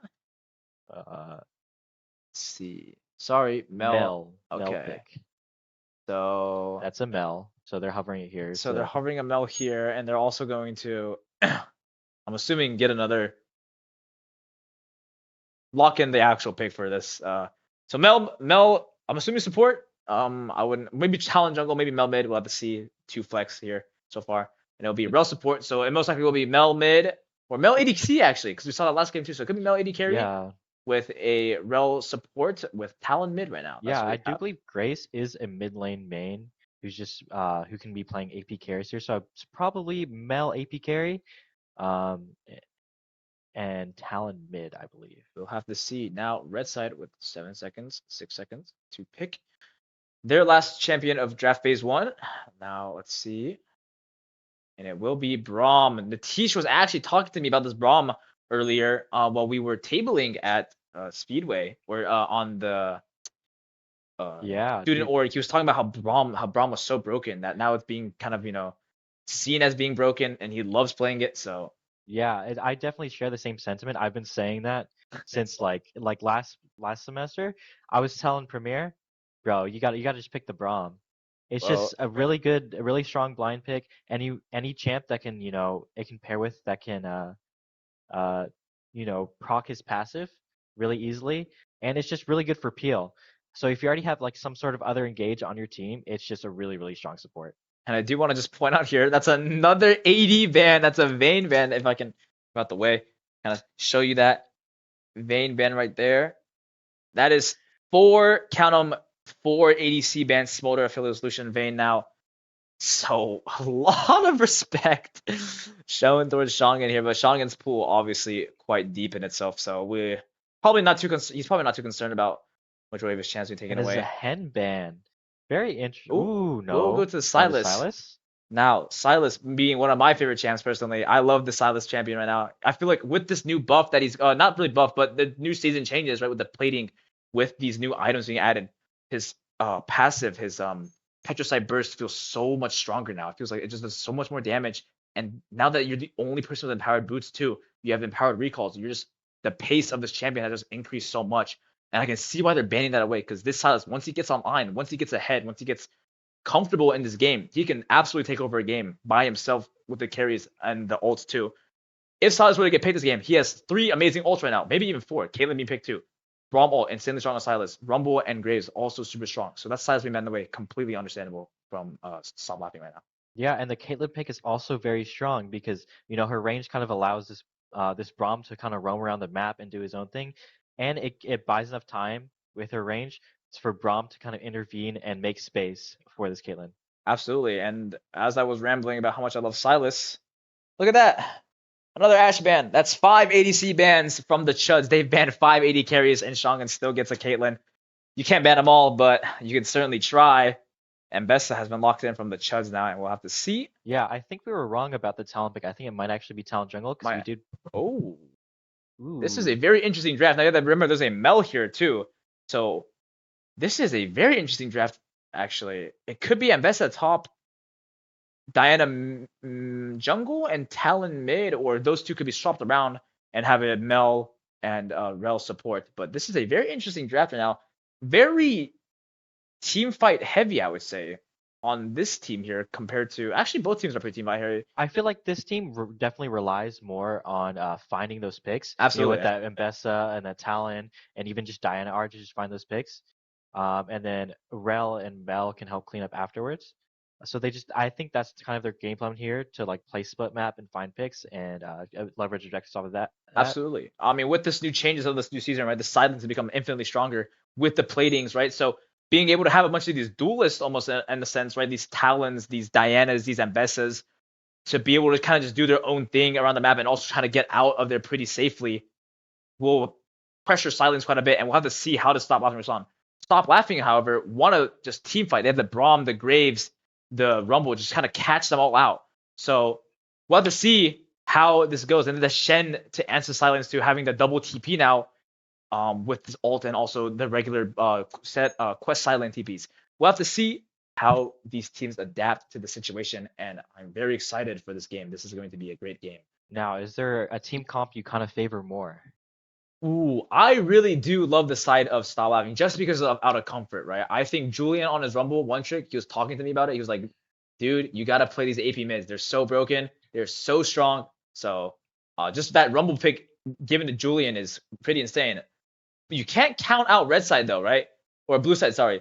Because they have so much picks, right? It's kind of like a circle team over here. They have Diana circle, Rel circle, Mel circles, Talon circles. So they have a lot of team fighting as well and a lot of pick potential, which Rumble kind of is scared. Not a whole lot of mobility from Rumble. So if he doesn't get picked out, that's a big ultimate missing from that team fight. So But I do overall favor red side though Yeah. because of the comfort aspect and that what I am knowledged with. So I think something really important, you know, the Chuds, they're going for this, like a lot of pick champions, but there's a Shen. true. That Shen's going to be very, very useful in, you know, preventing some of those picks from happening. Absolutely. That Shen ult will be a lifesaver if used correctly. So we'll have to see now as I believe we enter the game finally. Nope, seems like they're still quick bathroom break actually. Wow, that's crazy. Bathroom break after draft. Now, the Chuds down 0-2. Both of the teams actually went 2-0 or 0-2. So there's no shame from the Chuds at all, but can they bring it back to get at least one map win or one game win to kind of maybe leverage themselves above the other teams that will, you know, Yeah. maybe go 2 this game too. You definitely don't want to be one of the teams that go 0-4 or one of the teams that, you know, the last 2 teams, because that means tomorrow you're going to start in the losers bracket and you're already in threat of elimination from the tournament. Obviously starting the upper bracket, a lot more useful.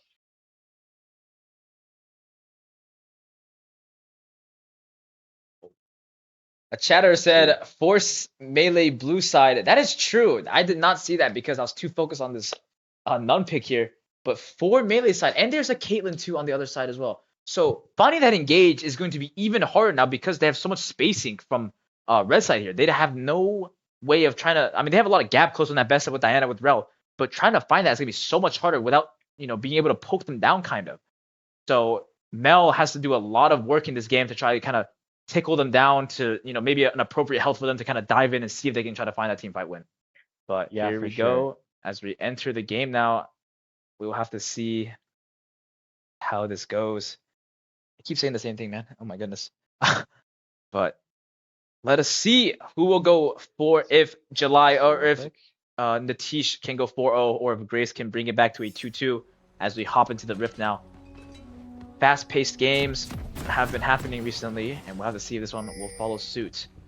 As we're having a bit more technical difficulties. Give us 1 second, please. 1 second. I will get to the game in just a Now, second. I will say this before it is shown, but Ambessa has TP and Ignite. Opted for a no flash and a TP Ignite, while Raptor has gone what we have go flash Ignite combo with the TP. We'll have to see if this influences the way that Ambessa plays, because down a no flash at all is going to be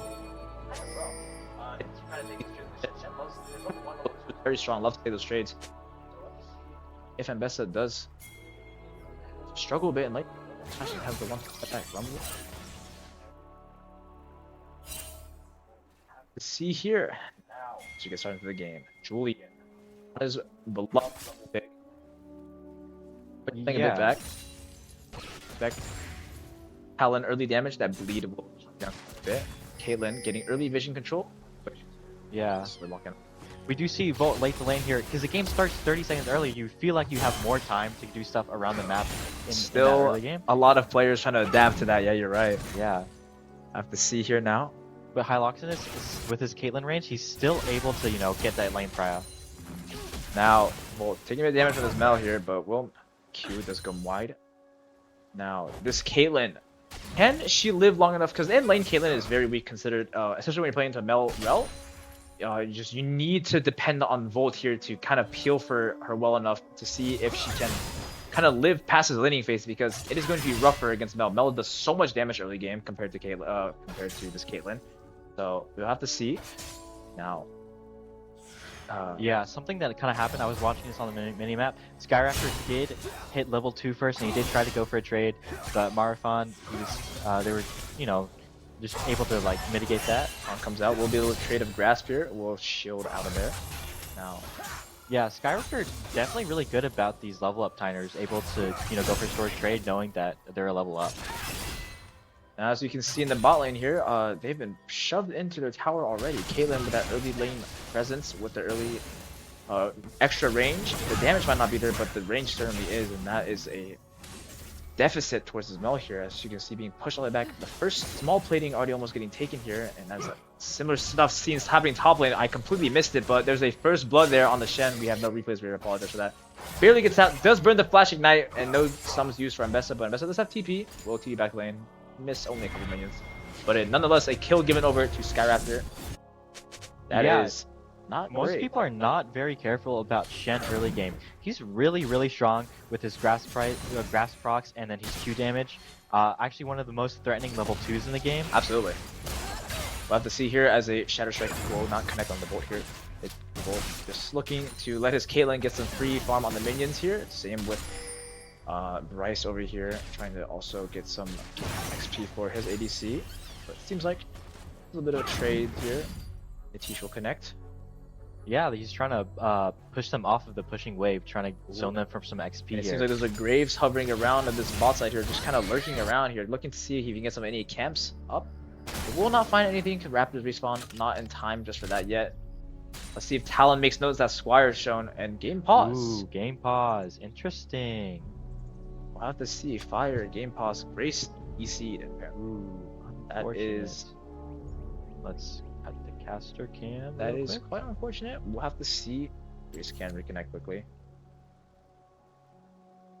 Okay, so miss the level 1 kill. Not a great start for us, but we will have to see if we can catch the other ones. Now, Julian is down a level right now, and Julian has opted for Conqueror as well, opting for more team fights. And on the side of on blue side over here, they have 2 Conquerors on Talon as well. Talon also has Conqueror, so I'm probably expecting Talon to go Conquer. Julian has also opted for Conqueror to take those fights a bit easier for himself.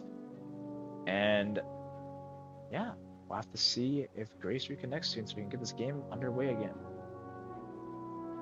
Now, again, this 4 melee, as the chatter once said, we'll have to see if that does play a big effect later down in this game when Caitlyn starts getting more items. Then we'll start being able to kind of do more damage from more length away.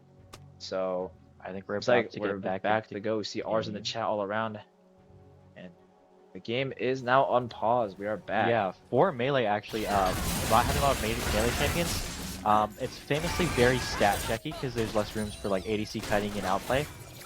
But obviously, Here we have Graves. know. Might just go down here actually. Graves, get the Ignite out of Talon. We'll go for another end of the line there. Will not connect with anything though.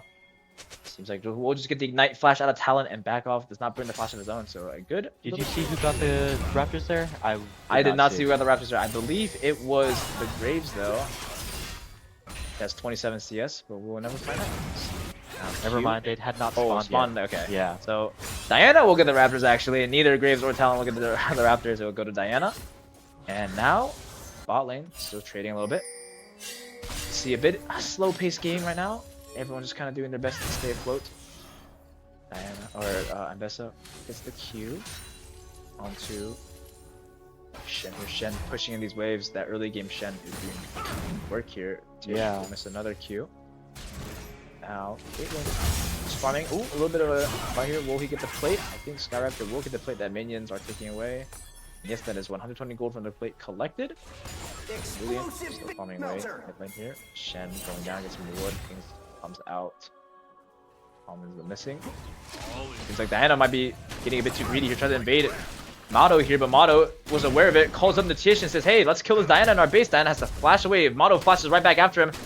E resets to auto, and Diana should just go down here if he gets the vision on, and will go down. And also, while that happened, Shen finds another solo kill onto the Ambessa. Ambessa down early and is pinking himself in frustration and saying probably he should not have lost that. Not a great start for blue team here. Sorry for the spectator stuff. It's it's the best you can do. So. Yeah. But yeah, once again, disrespecting this Shen champion. On Ambessa, especially other games, you have to be very mindful of your cooldowns. It's definitely her weakest point of the game because she has like really like 12-second cooldowns, like Q cooldown Very or long something. cooldowns, yes. Very long cooldowns. So if you just use your dashes, like you're just kind of stuck, and someone can run you down. Absolutely, and as you can see, also Diana got a bit greedy, trying to find maybe a camp untaken from this Graves, not taken from this Graves, and will just actually go down. Motto, very aware of the fact that this Diana could be looking for some camps here, calls up the Tish and will get the double onto him. Now, we'll have to see how does blue team bounce back after going down early. This is a 2k gold lead already 6 minutes into the game. We will have to see Julian just kind of farming away, getting some minions away. This Talon lane pressure is quite strong. So, Julian just probably going to play a little bit of weak side. Has it on for Ignite here. Shen going for another trigger on Ambessa. Ambessa goes down. We'll back away. Yeah, we do see Gold put a control ward. on that Drake, so they should kind of control over this bot side right now, and they'll know, especially with losing a little bit of bot power here, if Drake is started. Rel looking to get active here, trying to find an angle maybe, but just will end up walking up and maybe clearing out the vision. Will not spot any wards with that Oracle lens. Things coming out. They spot Graves on the Krug tape here, so a ping coming out on Graves. Now, Julian pushed back even further now to his tower. Wave not in the state he'd like as he tries to reset it here. He will just roam down, looking for maybe Dragon here. Tyler, where not Tyler. Oh, that is Tyler. Tyler now looking for a reset. Sorry, blanked right there. Oh my goodness. Yeah, Julian getting those fruits, it's like my favorite thing to do, especially in my low elo, is to run and go get those fruits, and then I come back to lane. It's a significantly higher health, and my laners are so confused. Now these crystallines slowly stacking on Julian's tower as well as top tier here as well. You see that damage. Oh, Shen might be able to get some plates here actually with the dragon we picked up from red side. Seems like it'll be uncontested. Diana's still top side here. Just walking around, grabbing the scuttle crab here. Might look for an invade or maybe grubs here. We'll look for the invade if there are no camps up on this, so the invade will be more likely unsuccessful. Seems like they might get a crab respawn or a raptors respawn if they find it. Yeah, I think here Fi should just look to start the grubs, especially since she did just see that Mado got the drag. I can see Fies does end up starting this dragon and will grub, sorry, and will probably claim it sweat free. It seems like Ambessa is recalling, but it does have TP just in case anything does get carry over here. We'll get the first one. Maybe the second one. It's looking good. So objective for objective, not bad, not too shabby for user here. Probably the best case scenario of that, not lose anyone, also claim objective back. So evens out the state a little bit, and Ambessa does T back to lane on a half HP Shen. But Shen does have a lot of... See, Rel caught out here a bit. Rel might be caught out here. Has to jump over the wall. Flashes over from Julian. Has to flash away from Julian again. Two ults come out. And Bessa, or Mel, might just be burning away. And the Tish trying to follow, does not connect, and Rel does get away. That is two ults used. That's an Equalizer used, and Ace in the Hole used from Caitlyn and Rumble, and the Rel does get away. So a lot invested into the Rel for nothing. About to see now, ooh, Talon getting caught out a little bit, will get away safely. There's Fies there to back him up a little bit. Now, Skyraptor taking a fight with Ambessa again. Ignite does come out, but will just walk away. That is a huge cooldown. And Public Execution, ooh, will Spirit Rush away. Well, not Spirit Rush. Will just dash away to get out of vision. Will ult onto the Braum, however, to join his teammates back down here in the fight and say, hey man, what's up? Let's see if we can win this fight. Does not, oh my goodness, gets blast going over. I don't think he wants to be there at all, but manages to find the Talon, but will get traded in the end as he shut down to Ambessa. Blastcone, probably not going the way that he wanted. Julian getting Blastcone over the wall. Probably wanted to go with his Shen there and not let him send him in alone to his own demise. But he will manage to get a pick up a kill by himself too. Yeah, that was the third kill for the Shen, but he did end up, I believe, getting a shutdown. It was a shutdown, yes. A 182 gold shutdown. Yeah, and Ambessa with gold is very, very scary. Obviously, she's still like 20 CS down, but she will be, I feel like, significantly stronger in the late game if she's able to catch up. Now, Ambessa kind of getting that bounce back there, but still down 20 CS overall. The state could be better for her, but obviously getting that shutdown will put some money, extra money into her pockets and help her out quite a bit. You see Rel here. Oracle sitting mid, looking for maybe Julian to overextend a little bit. Julian now taking a big trade with Talon here. Will get that empowered auto down on him with the overheat. Rel, Hex flashes away. Yeah, definitely just looking for that engage there, but, you know, called it off, realized it wasn't that great of a play. Will find nothing in the end. But here we have Hylox in this just farming away. I have the hiccups. I'll get that hiccups. Hylox will find just a bot wave, you know, both supports have started roaming around the map a bit more, so it's just kind of a 1v1 down bot lane to see who can farm better. And actually, as I say that, Rel looking his way, will stand on control, will get caught up on that word. And being well aware of the Rel and the danger that she has. Will back up, respect shown. Now, Motto coming back down here, trying to match this seemingly aggression from blue side. Diana will have to just flash over the wall here. Walking in the pit, maybe not the greatest decision there, but does get out safely, which is what matters in the end. Now, yeah, the Shen already has a Titanic Hydra. We see also Graves buying that Sundered Sky. So both very strong power spikes, early power spikes. But Diana has that new scepter of bonking, or The I don't Dusk remember. and Dawn. Yeah, that's what it's the called. official name, the boring name. The new the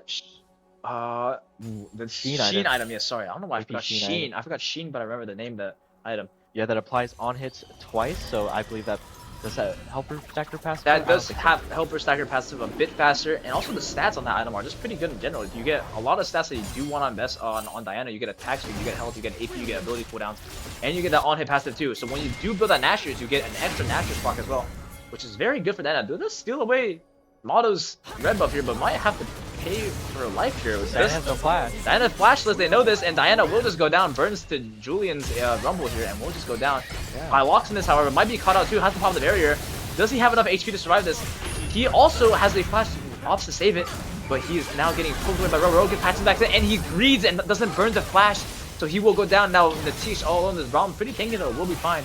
But Pyloxenus, a bit of a misplay, I think, tries to greed the flash save, but all just disrespects the Rel lockdown completely. Yeah, especially since that Rel or that Mel has a full item already, and Hyloxenus has not quite gotten his first item. So you really have to respect those item spikes, guys. I think just absolutely disrespecting the Rel and her lockdown with that saving the flash there. If he flashes away, he's absolutely safe and will be alive, but obviously does not choose to use it. Now, but still does have the flash, so silver lining there, but now we have to see. Graves looking to catch the rumble. It's not getting caught. Diana, big ult, catches him back in, but Shen ult comes out. Taunt hits the Diana. Diana will just die here. Unfortunate from that Shen ult. Diana, Rel back in here. No Magnus Storm though, because just use it on Shongan. Now, Talon comes out with the Shadow Assault. Shadow Assault will connect on the Graves. Does not do enough damage, so Bleed taking away the Graves. Will he die? Ignite, will he get him? Ignite does get him with the Bleed. That DOT is so devastating. Graves just barely gets out, but will not leave completely because of that damage. Now, Rel, in a bit of a misplay, has to flash out, maybe looking for the kill onto the Shen. Ooh! Golden Eclipse does not kill Shen, barely on a sliver of HP. Slight miscalculation from Jinshi there. Unfortunate. But, overall, blue side coming out on top in that team fight. Or red side, sorry, coming out on top in that team fight. As you can see, Yeah, for sure. things cooling down a little bit. Dragon is still up. Looks like both teams are looking to contest this. Still hovering bot side around here. Oh, Caitlyn now uses the flash. Finally learns to respect that Diana Rel lockdown. I said every champion requested Rel. Rel lockdown has to use the flash now. Will live with his life to tell the tale. Now Graves looking bot side, trying to find something. Maybe set up with his dragon. Ish spots out the ward. Will figure it out. Shen catching. And now, while all that was happening, Ambessa managed to get that top tower all the way down to 1 plate. So more gold in the pocket, Diana, and managed to catch back on levels too. Level 11 now. And is back in lane already with the Shen. And managed to get the bone plating proc. Now, Graves will start up this dragon, it seems like. Or just get the Krug, or The scuttle crab. Scuttle Crab, and just block away. I'm so tired. Now he will start the dragon with Natish behind him to back him up. His control wards come down. Yeah, but there is a ward there. They do know he's on it. They spot it. Now you can see here, blue side trying to collapse on him with a pincer move right here. Diana coming from up top with Talon from below. Talon jumped over the wall, manages to find Graves with some of that knives there. Will not get the bleed proc, however. Now looking to back off. Seems like both teams kind of just agreeing that there's not a fight either one to take. Chang'an, however, starting the dragon back up. Does want the dragon topside in a bit of a trade now. You have no time to focus on that. Dragon fight here. Talon might be a bit caught out. Has a pop Shadow Assault. Shadow Assault. Will he get him out? Get out alive? Does manage to fake him out. Big Magnus Storm from Rel here. Will find a lot. Big combo. That is the combo I was talking about earlier. That Magnus Storm into the Moonshine, the Diana ult. Will manage to find all 3 members of that blue team that did want to, or that red team that did want to fight at that dragon there, and it will take down the Shen, the Caitlyn, and the Braum. That combo, man, if they can get in range, like I said, will be devastating to these guys, and it proved so as well. Yeah, you'll see that the Ambessa was actually able to solo kill the Shen top side while this all is happening, which made the camera freak out a little bit. But wow, holy wombo combos for both sides of the team. Rebel ult hit so many. Rebel ult was really amazing. And Diana ult as well ult cleans too. it up, gets a double kill, and that is, they do get the dragon. Red team does get the dragon, but at the cost of 3 other members. That is a devastating combo. We'll have to see if they can manage to replicate that many more times for this game. Yeah, definitely like the high skill team fights that we've seen from this tournament. I'm really happy about. You know, these teams, they're more understanding about how, you know, each champ wants to play each team fight, how to get into these team fights, how to land like all these like big circles. Now blue team starting up this Rift Herald now, looking to burst it down quickly. Seems like red side will just give it. Ooh, actually it seems like a lot like this. Tish walking up a bit too far here. Will pop the ult. Seems like passive almost proc. We'll get the passive proc. Blue team does get the Rift Herald, but Diana probably sacrificed her life for it. Does she have flash to get out? No, she does not. She will go down, but at the cost of what? Because now Magnustorm will come back in and find 3, but there's no follow-up from that Magnustorm. Diana is dead with no ultimate, and blue team seems like they will get the Herald, but will lose 2 of their members with Rel on a taking helmet. Reflect will save her life for now. And Golden Eclipse will not finish off the Braum, and slowly but surely, red side will manage to get their feet back in this game. Tyler's taking a bit of damage now from this Ambessa. Ambessa not scared to walk up at all, and as it's happening, Julian managed to get a top tier 1, but Talon, Marcado will manage to find a bot tier 1 back. So yeah, both mid laners in those side lanes. Neither of them have TP, so you know they were kind of committed to those side lanes, and you know, kind of left the rest of their team to duke it out.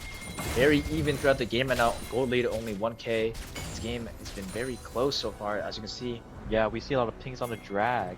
Dragon spawning up. It is up right now. Seems like red team have pulled the trigger on the dragon again to start these objectives. Now, we'll just burst it down. Blue team seems like they just want to give. Diana pings it, but we'll just off to go mid lane. Circles back down with the Rel, and now that the Rel's here, we'll pop the Herald here to put some more pressure now. Will they pull the trigger on the dragon take here? Diana seems like she wants to look, but we'll just end up giving. Focuses onto the mid tower here. Look at the charge off. But if she gets a charge off, she has to be careful. There's a lot of red health bars near her. Does she get CC? Does not get locked up. Thankfully, Mel manages to find a root on the 2. Tower rush goes down. Glacial Fissure does not find anyone. Rel jumps away, but gets taunted anyways. Will go down. Seems like Rel, you are just a dead little metal horse.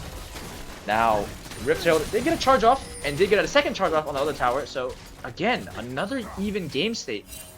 They will find kills here, but respond with objectives. Seems like both teams have been doing this so far. Yeah, definitely. I feel like a bit of an ambitious Herald here, especially since everyone on red side was hovering around mid, so they were punished for the Herald and, like, you know, attempting to get that in. But something I wanted to note about getting that second Herald charge is tier 2s have plates. True.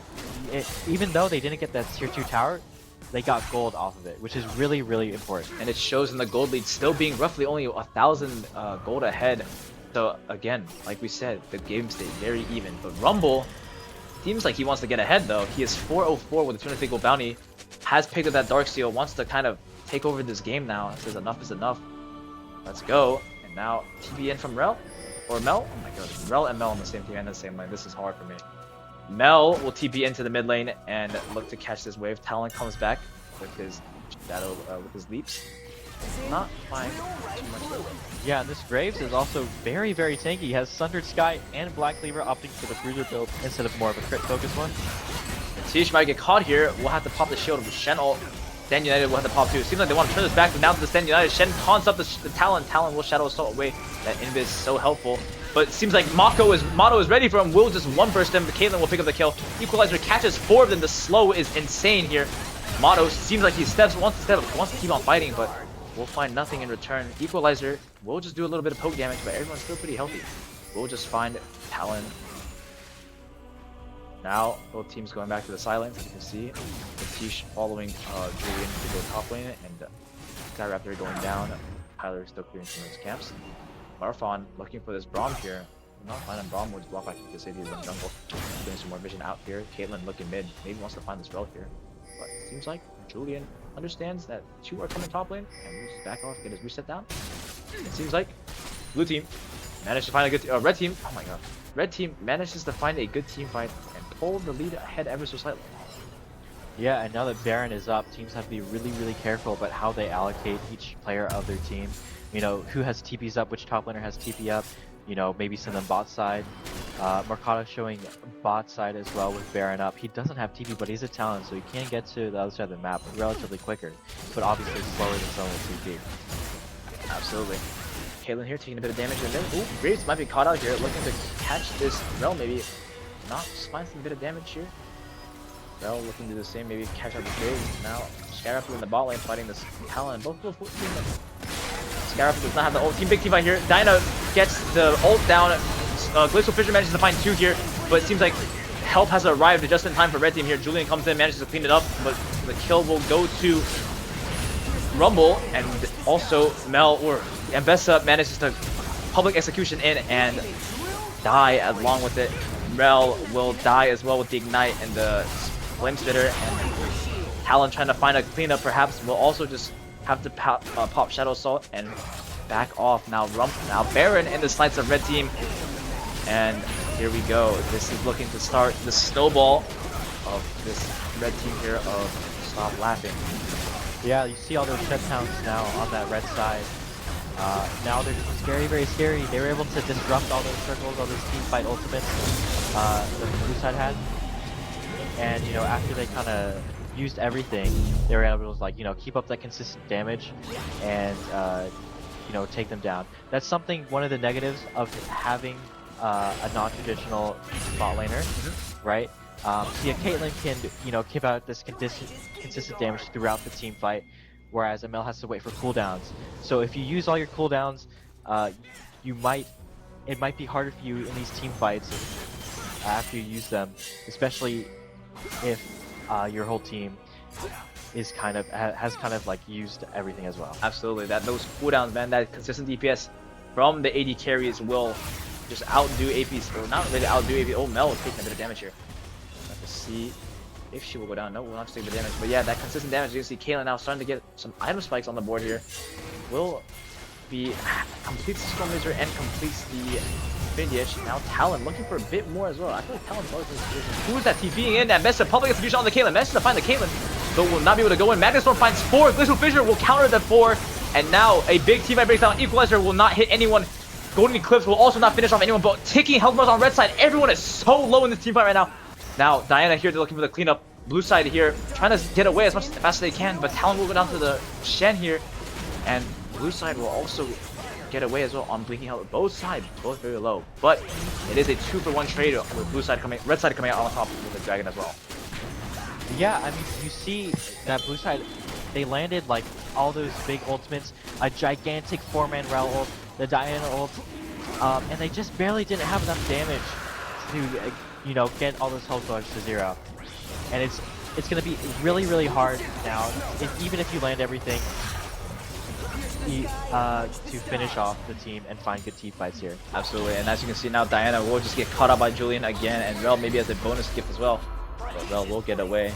Yeah, this Rumble is level 16 against a level 14 talent. Even the top laners with extra XP aren't even matching him. This Rumble is insanely strong. 10 Dark Steel stacks too, with 2 items completed and the evolved boots. This Rumble was starting to take over this game, starting to scale 200 CS up to, and Natish well on his way to a 2nd trophy. It seems like he's dominating this tournament so far, and is, I would say, the favorites for this tournament with the stack team roster as well. But also, earlier I didn't mention, when that Rel got that 4-man ult, when Rel hit that engage, Natish was right there to counter with his Glacial Fissure, manages to stop the engage, which was ultimately, I would believe, saved the fight. And as you can see, Talon here, Shadow Assault might go down, tries to find Hyloxenus, but will not. Will just feed him the kill instead. Ignite pop 2, but Hyloxenus will be alive. Pop that barrier too. Public execution finds Hyloxenus, will go down though. Hyloxenus big shot down, and Ambessa now trying to get out with her life. Will dash away those passive stacks, trying to help her out as much as possible, but it seems like the CC is too much from the side of red team here, and will just lock her up. Julian will collect himself another kill. This Rumble is now 9-7 with a Darksteel max stack already. He didn't even have the Medjais, and now it is looking dire for blue team here. Yeah, I mean, I respect that play from Ambessa, right? Because the most valuable player in these sieges is the Caitlyn with all that range. Absolutely. And to be able to do all that damage to turrets. As you can see here, a bit of poke. Look at the turret though. Well, turret, the camera is freaking out. Mel is pretty low. We'll just recall Diana hitting top tier 2, getting some turret plating. But as you can see, red side will respond and a collapse. Maybe even pick off Ace in the hole gets used. Will hit Diana. Diana's shield is not getting in time. Taunt does not hit. Connect.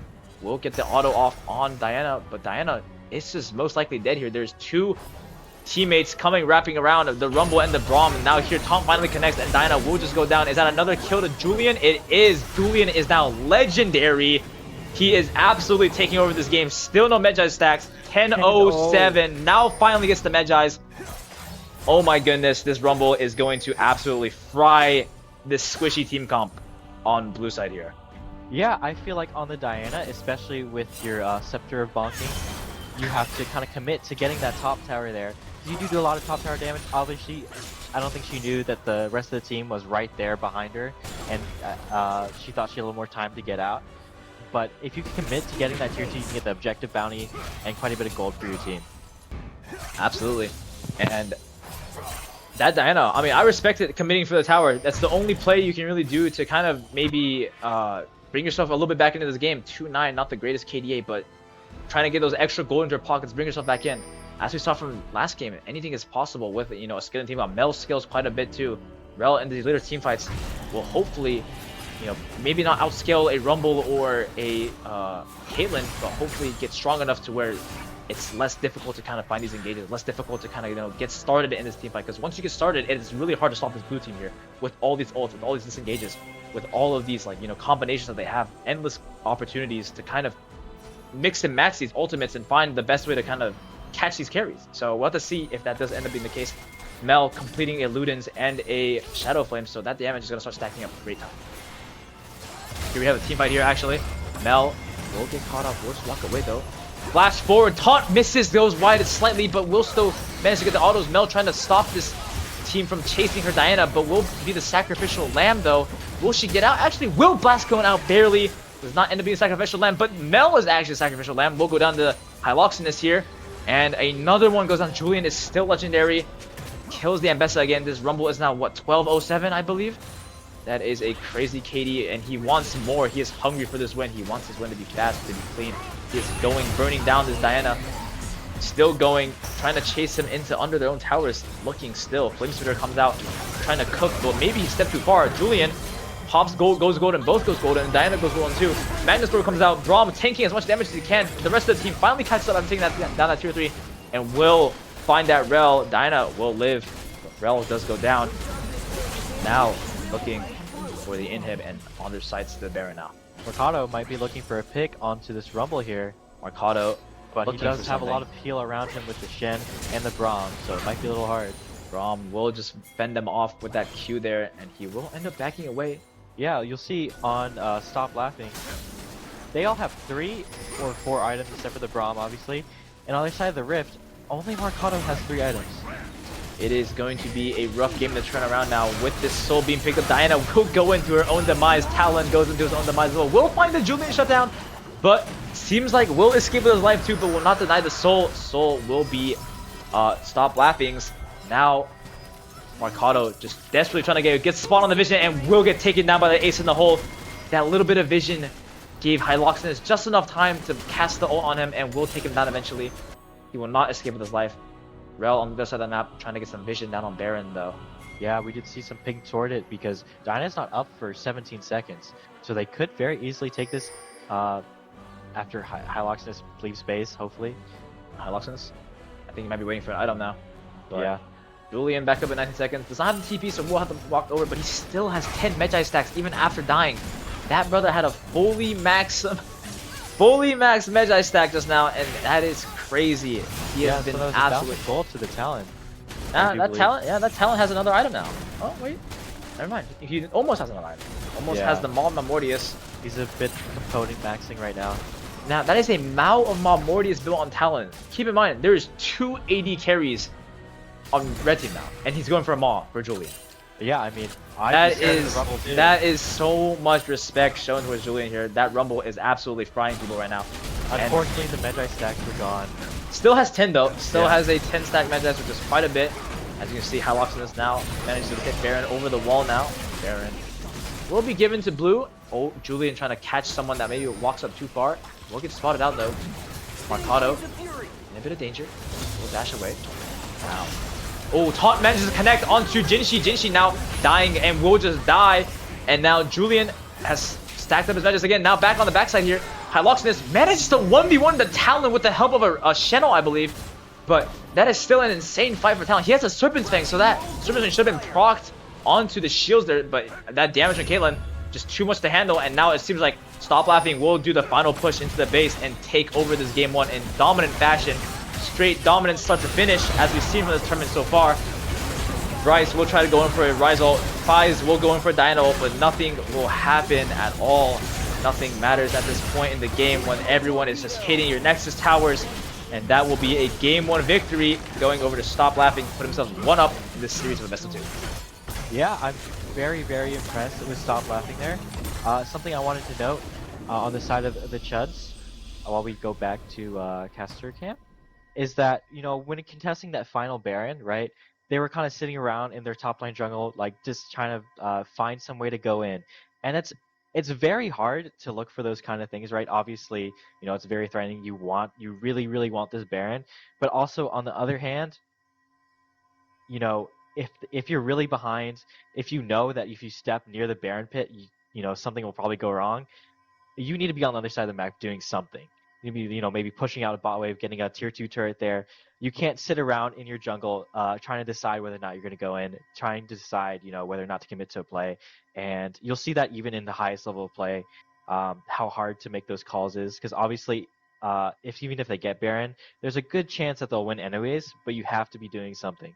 Absolutely. You can't just stand around and look for Baron, but obviously a very hard situation for the Chuds to be in. Obviously, you know, being down quite a bit of gold, that Rumble, very scary. 3 carries all fed to the brim with gold.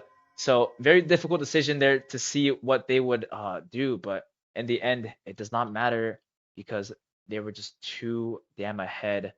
And it seems like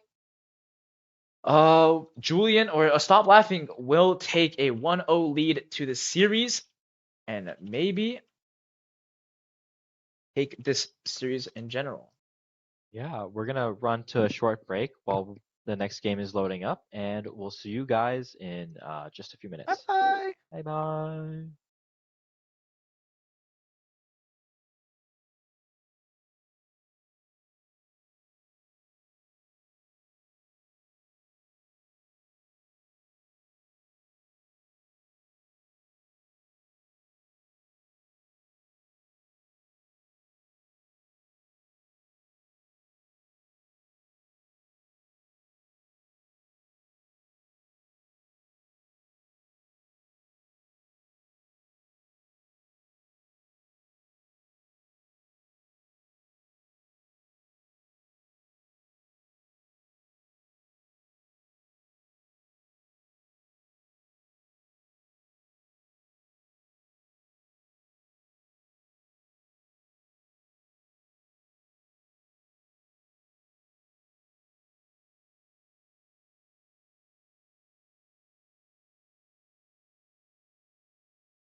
All right, guys. Welcome back.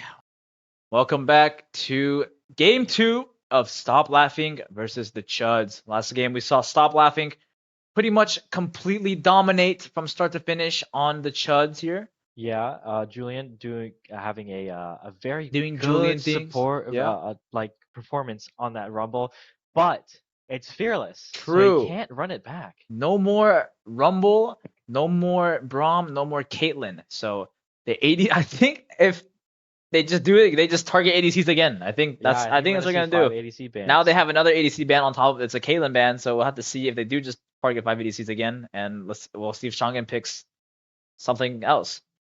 But here, as we get started in the draft, I think we are just waiting for the Chuds to be ready. And very interesting to see the Chuds chose blue side this time around. Well, actually, they were on blue side. They chose blue side again. That's what I meant to say. So we'll have to see if they will use that first pick to their advantage. And Yeah, here what we kind go. of plan they have come up. And we start the ban phase right now. Let's see as we open up into our last game of the day. I believe this is. Yeah, this is our game of the last day. game of the day. So this is. Ooh. Okay, we're good. Smolder ban, as per usual. Obviously, Shangin pretty confident on it. Julian pretty confident on it. It's a double ban, and it's a pretty good double ban at that Smolder meta. UT being pretty strong, as again, that ban will come out. As per usual here, we have now seen 2 of the same bans as last game, and we'll have to see if it will continue. Then we'll see a rail ban, I assume, or not a rail ban. We'll see. After this, we'll see. Who did we see last time ban? I forgot, honestly. Ban? I don't remember. I remember these 2 being the first ones, and that's it. So we'll have to see if there is something I just similar going on. remember- ooh, an Aurora Aurora ban. ban. Julian does like Aurora too, often praises Logan for having a pretty good Aurora. Obviously, Logan, being known for the Aurora kind of here at UT, but Julian, not a slacker on that champ at all at either. So we'll have to see. A Another Jace ban Jace again. ban, I'm assuming, that's yeah, from they last probably time. have a Jace player over there. I'm sorry, I don't know the Jace player. Lucian ban for Shangin again. But this time, hey, no 580C bans.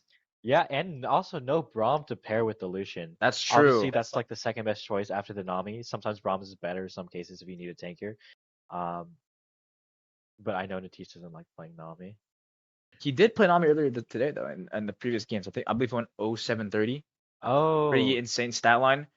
But he did have to bring out the Nami. I know Natish loves his engage supports. yeah. He loves playing those kind of like action pack supports. So a Kali ban, kind of respecting the mid laner now. Kind of respecting Raymond. Raymond. So we'll have to see how do they respond here. Now, do we pick a traditional ADC now to kind of take away even more options from Shangin, or do we just kind of leave ADC up in the air again? Because Shangin this game has been probably respected the most out of anyone we've seen so far with the Penta ban, bro. Have we ever seen a Penta ban before? And it's a Pantheon pick. That is a very flexible pick. There could be go top lane, jungle, mid lane, and support. So Obviously, I'm a Pantheon top man, so I'd love to see it top. Spear shot enjoyer over here, Spear huh? shot enthusiast. I'm not bald like him yet. But we'll see. if it's Pantheon top, that'd be very nice to see. Obviously, Pantheon now often going to the support lane. Jungle too. Jungle too as well, very strong in those lanes. But might mix it up with the Pantheon top here or there. And red side, they have 1 more second to pick. Let's see if they get their pick in. And it's the Aphelios. Ooh, just They- not banning the OP champion. They did not ban Aphelios. I forgot that completely. Aphelios, this patch being insanely broken, like you said earlier too, had to get hot fixed. And now it is being first picked by red side, giving Shangin the tools already that he needs to kind of take over this game. Now, let's see if they pick a support to match Aphelios right away, or if they kind of leave it up in the air. Yeah, obviously one of the reasons that Aphelios scales so well is part of his passive. Every time he levels up, instead of leveling up an ability, you just get stats. You get either AD, attack speed, or lethality. So it's just like so much extra stats that you get from scaling. Absolutely. Now Sejuani locked in for Tyler. Now he is on a more passive jungler, not a kind of hyper carry take over the game, kind of triple invade on a more, supporting jungler. So I think they want to kind of play around Shang in this time around, basing they carry that hyper carry of Aphelios. Now what they kind of more peel heavy Sejuani. We'll have to see the support drafted is also a tank. I would say they're kind of opting for a tank support here, but we'll have to see if they go for maybe something else, maybe something entirely different. Maybe Aphelios Lulu. Ziggs here. That might be a Ziggs AD carry actually. Yeah. Ziggs mid isn't as commonly played anymore as strong as much as I love Ziggs mid. I personally do love Ziggs. but I do get pretty, not upset, but pretty sad to see him always pick ADC because that Ziggs mid pick is super underrated in my opinion. I Yeah. love it. The range on that champion is insane, and it might actually be a Pantheon jungle now that Bard is unlocked in. Bryce also getting his one trick. Yeah. The Bard Challenger main one trick now gets his Bard. We'll have to see how that goes. Yeah, especially into Now- Aphelios, a champion that, can only be dodging these these good Bard ultimates if he has flash up. I think that Bard champ's really, really strong into this Aphelios. Absolutely. Now, let's see. Does Red Side here respond with a support pick? It is a Sona. So I was wrong about the tank support wanting to go, and it is a Sona pick for Natish here. I've not seen Natish play Sona before, so this is very interesting. Could this be a first time Sona for Natish? I don't know. I might have to make fun of him later for it. Sona locked in for Natish. That is very Sona, interesting. bro. Sona, though, not to be slept on. Still a very strong support, kind of like the more underwhelming version of Seraphine, but at times I think she could be even stronger, because her damage Qs, the circles around her are all super strong. That speed, that healing, those Qs, all very strong still. And overall, I would say Seraphine is a less consistent support than Sona actually, because not in terms of strength, right? I say consistency. Yeah, because you have to actually land your skill shot. Exactly, right? So Sona, you kind of just press that button and the buff is just there for everyone to have. Yeah, So- it's definitely obvious that they're building this team around this Aphelios right now, having a Sona to kind of peel with her R maybe, and keep him alive, and then Sejuani to buy space and engage for him. And so we see an Azir ban and a Victor ban and possibly a Silas Now ban. we see potentially, what is that, 5 mid bans now from Stop Laughing. They have Jace, Akali, Zed, Azir, and now potentially a Silas ban. So more respect shown towards whoa, I'm blanking. I gotta check the notes. Mercado, right? Mercado. More respect towards Mercado. It will not be a Silas ban. It will be a Vladimir ban instead. Silas might go the way of Mercado then actually. Now Yeah. Rise has been banned out. If you remember last game, Raymond on his talent, he was like really trying his best to keep that game alive. Absolutely. He was doing really well finding some of those picks, getting those shutdowns, and he really helped his team, last a lot longer than they should have. Now the Camille locked in for the top laner here. We will Skyraptor playing a more aggressive now. Everyone seems to be switching roles right now. Skyraptor played the Shin, the more supportive champion. Now he's playing the Camille, the more aggressive, kind of get things started. And now Tyler on the Sejuani, less, aggressive and more on the support role. But still, this team comp looks very solid to me right now. So far, both sides look very confident to me right now. You have a lot of CC from both sides, a lot of poke from both sides, and a lot of consistent damage is what's important right now. We have Aphelios, we have Sona, a lot of that damage in Ziggs and that Bard, the range on the other side too.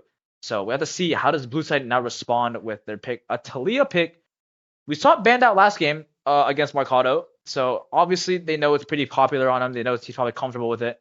So yeah, and it's a good combination with the Pantheon. absolutely. A lot of far-reaching ults here. Talia ult, Bard ult, Ziggs ult, Pantheon ult. True. They're able to get these picks from really far away and really catch people off guard. A lot of cross map opportunities for these for blue side men on the Chuds. Often probably playing around a more split lane heavy kind of stack their own plates and kind of use their ults, but also these ults can be used similar to kind of last game too. I guess it is their style to be. Whoa, wait a second, that's an Auction Auction locked in. Is that an Auction top or is that? I believe so. Oh my goodness, So Auction it'll be top. Pantheon jungle, Talia mid, Auction top, Ziggs AP carry. Holy, that is another interesting team comp drafted Yeah.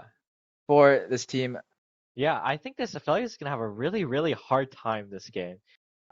He's gonna get his flash blown, and then a couple of minutes later, when everyone has ult up again, he's gonna get 4 ultimates straight to his face, and it's not gonna be fun. Malphite locked in. That is a lot of peel for this Aphelios right now, and that Malphite locked in It might be mid. might be Malphite mid. It might be Julian Malphite mid actually. That would make the most sense, but he's picking it into what I assume. Oh, it is an Auction, so it would be a good matchup for him. So Malphite mid locked in against that Auction. Obviously, a very armor focused champion against a very auto attack champion based Auction. So Julian will be pretty comfortable in that lane, and it seems like we are getting into the game now.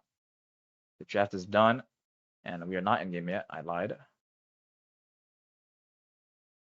see. Yeah, personally, I'm not a fan of Camille. I play some Camille.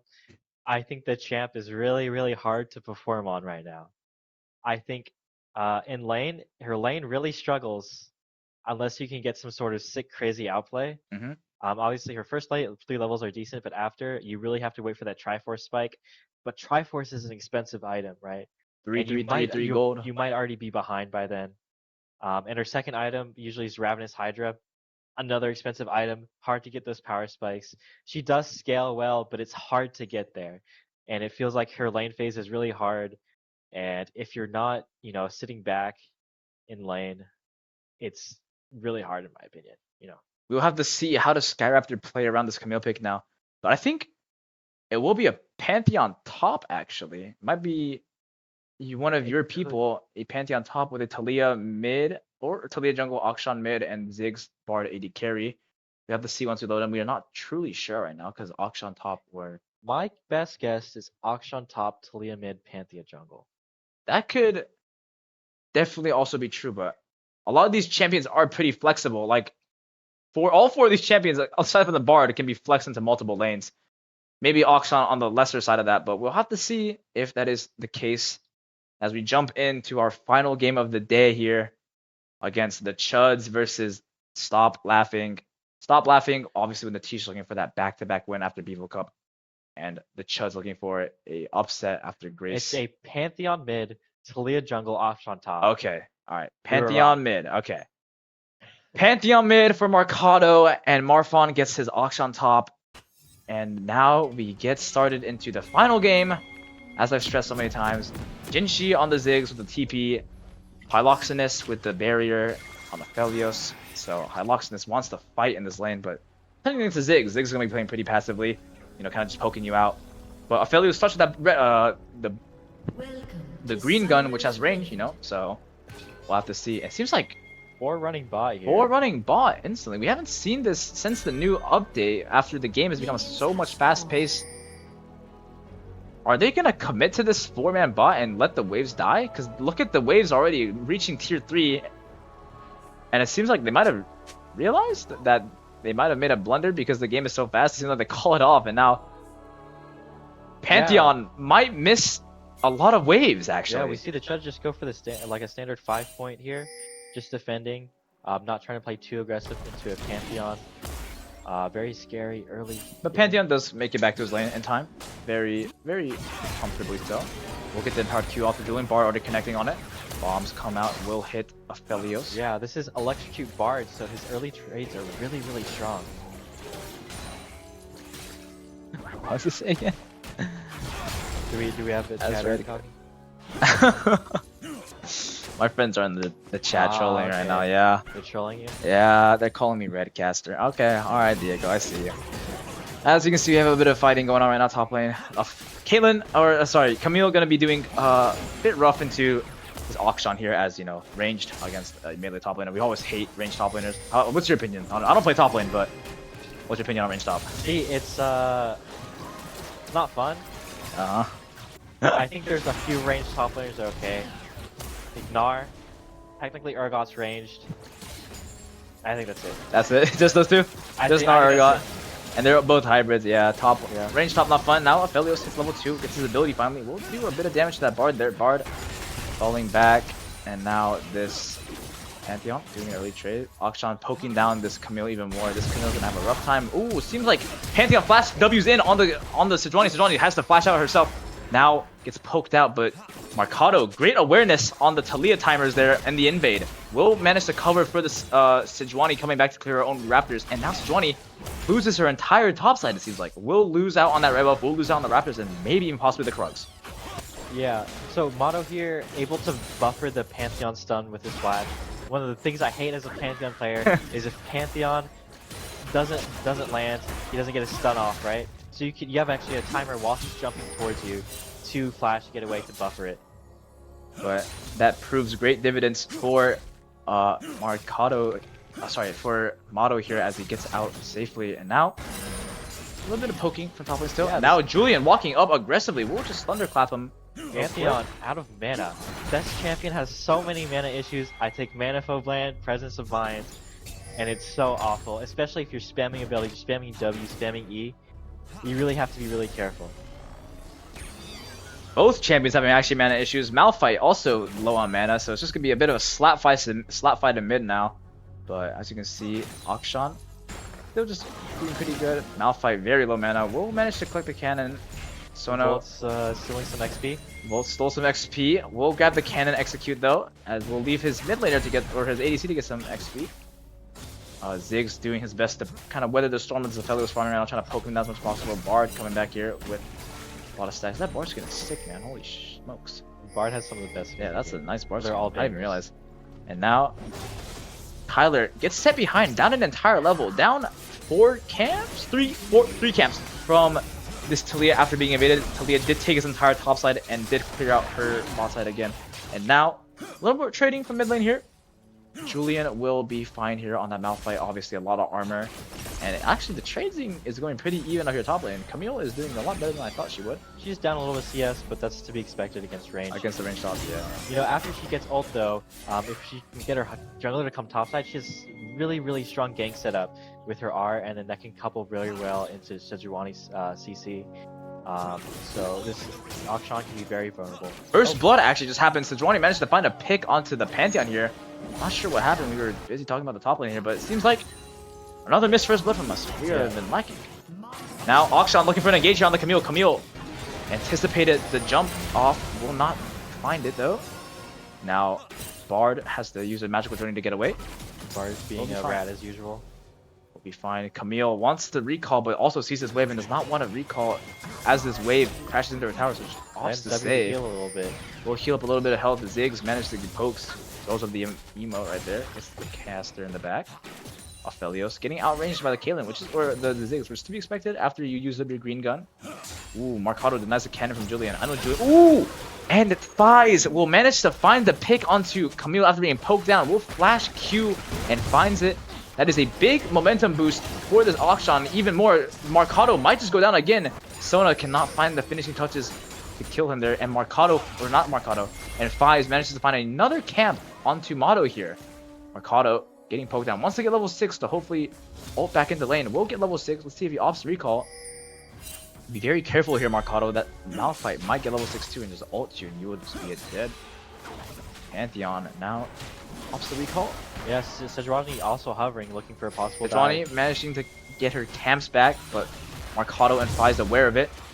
Marcado. Yeah, this is what I'm very happy to see from this tournament.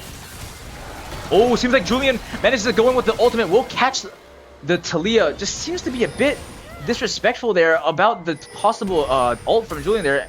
Mega Infernal Bomb will come out. Does do a little bit of poke damage towards Motto, but nothing else is found. And I think Talia here, just a bit disrespectful with the fact that Julian is willing to press his ult key and find this kill here on her. Yeah, as I was saying before, I'm very happy to see like these supports and these junglers in this higher skill tournament.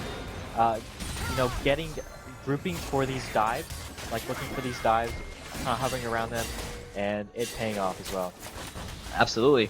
These supports moving and paying great prices, you know, being able to find and engage for their team and whatnot. And now Volt going back to his lane to help out his Aphelios. Motto managing to recover a bit, still down a couple camps, but does hit level 6 just now. Managed to hit level 6 before Fies actually. Even though Fies is up a couple of camps after invading, I think Motto might have been able to bring it back a little bit. Now Marcado opting for serrated dirt, lethality. I'm interested to see what he builds that out into. Maybe like a Ghost Blade or something. I do think Bastion Breaker's by one the champion. But Marcado goes in with the W, manages to find the Malphite. Malphite gets caught up by the Talia TC2. It is just an insane CC chain, but Fies gets turned on by the Sejuani that came in from behind there, and now Pantheon is going to beat up this little poor rider Sejuani because Sejuani does not do enough auto attack damage, and it'll be a 2-for-1 trade in the mid lane there. But a good awareness from Sejuani to be able to back up Julian there, and Bard finds a 2-man stun actually. Especially knowing that Malphite Ultimate's not quite up yet. It's really good to look for a play because when he has ult, he's really hard to gank. Malphite just a bit disrespectful of the fact that maybe Talia could be near the bush. Kind of walked a bit too far. Wants to get that auto off. Maybe get the comment proc again, but just a bit disrespectful of the point and click stun and the potential follow up. As you said earlier, that Talia caught follow up from the Pantheon combo is massive. And now, as you can see, Talia will clear up these Void Grubs here as Dragon makes his way onto the map, but no one seems to be going for it. Tyler in the top lane, clearing up his Grubs. Looking to ping the Void Grubs, actually wants to fight these Grubs here.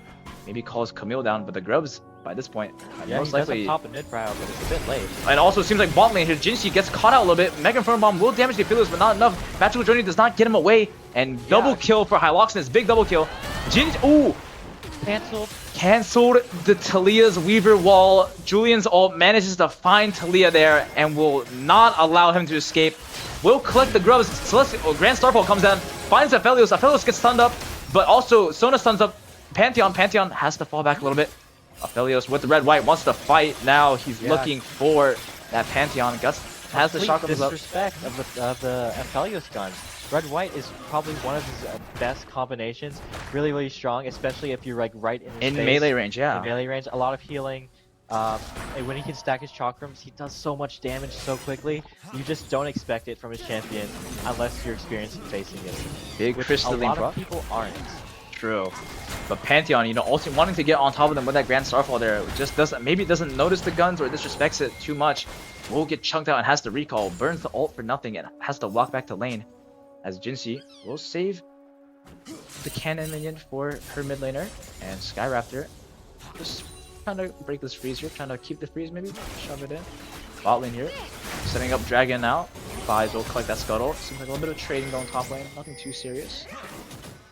This Akshan auto range is just so annoying for this Camille. Just can't get an even trade going right now. And now He did catch up in CS though. that is true. Only down 2 CS now, but a death too, and a plating. Now we have some more fighting going on, more poking around. Seems like Red side has actually started up this Dragon. I think Motto is actually alone in River now, but I think he is just going to take it slowly. Top lane is also happening. Motto, Sejuani doesn't do enough damage to this Dragon, however, and it will be caught out. Aphelios gets caught out by the Pantheon. Once again, it's that W combo that manages to catch out another player, and now Motto might get caught out as well. Pantheon's empowered Q will manage to execute that Sejuani, and like we said, this Pantheon, the combos, that the setup is so easy with that point and click that it's almost a freebie. Again, once again, another find onto Volt here with that same combo I keep talking about. It is just so damn strong here, and now Pantheon has a 4-1 kill lead onto Julian. Yeah, as I was saying earlier in draft, this also plays Sona, but when this bot lane does not have flash ups, they're really, really vulnerable to all the pick potential on the other team. Not enough mobility on the Aphelios. Aphelios now trying to find something back here. Will not. Jinxie sidesteps the Q. Now Marfon trying to walk up. Wants to hit that tower. I know that tower looks real good because of all those crystallines on it. Sejuani right behind Fies will get caught by the Glacial Prism. Now Fies might be made of trouble. Pops the bot lane too. Stun point, and Hyloxenus will go down to the point and click stun with also the Mega Inferno Bomb. Fies will go down on the other side of the map though. From running away from that Glacial Prism, will not Weaver's Wall out. Saves Ops to save it. Now Volt all alone. It seems like Marcado wants to dive him here. Volt just off for the tower platings instead. Now, two big fights. Will trade 1-for-1. Hyloxenus goes down the bot side, while Fies goes up on top side. Both teams, both mid laners hitting towers, getting plates, stacking up that gold. Ping's coming out. Notices that Malphite is missing from mid. Now, Marcado keeps hitting mid bot tier 1. Julian looking for a top gank perhaps. Seems like they want to collapse down on this. Yeah, Motto going his top right here. He's trying to get this jump, but we see everyone kind of. Motto will just leave. Opts to not risk his life for this Gromp here, but it seems like Bryce here wants to chase him, wants to catch this. Will not connect with the Q. Motto will just be able to dash out to safety here. Marcado now in the bot lane, doing a little bit of solo farming down there, trying to catch up. Not really catch up, but stay ahead, I guess, with the AD carries. Julian doing not so bad himself either. Having 2 kills, I believe, and also scaling.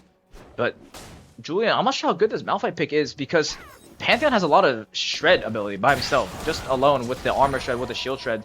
And also, you have a Talia Ziggs you have to worry about. Once that Ziggs gets late game, once he starts getting those stats, this Malphite is going to be rather squishy, considering he's going to want to be stacking armor. So we'll have to see if he does end up building some, more magic resist items, but very scary for Julian to kind of think about that later down the game. Maybe he doesn't become as tanky as he likes. Yeah, exactly. You know, it's not always the best thing to have a lot of your kills on your tank, especially since you want, you know, the Phelios Camille here doing most of the damage.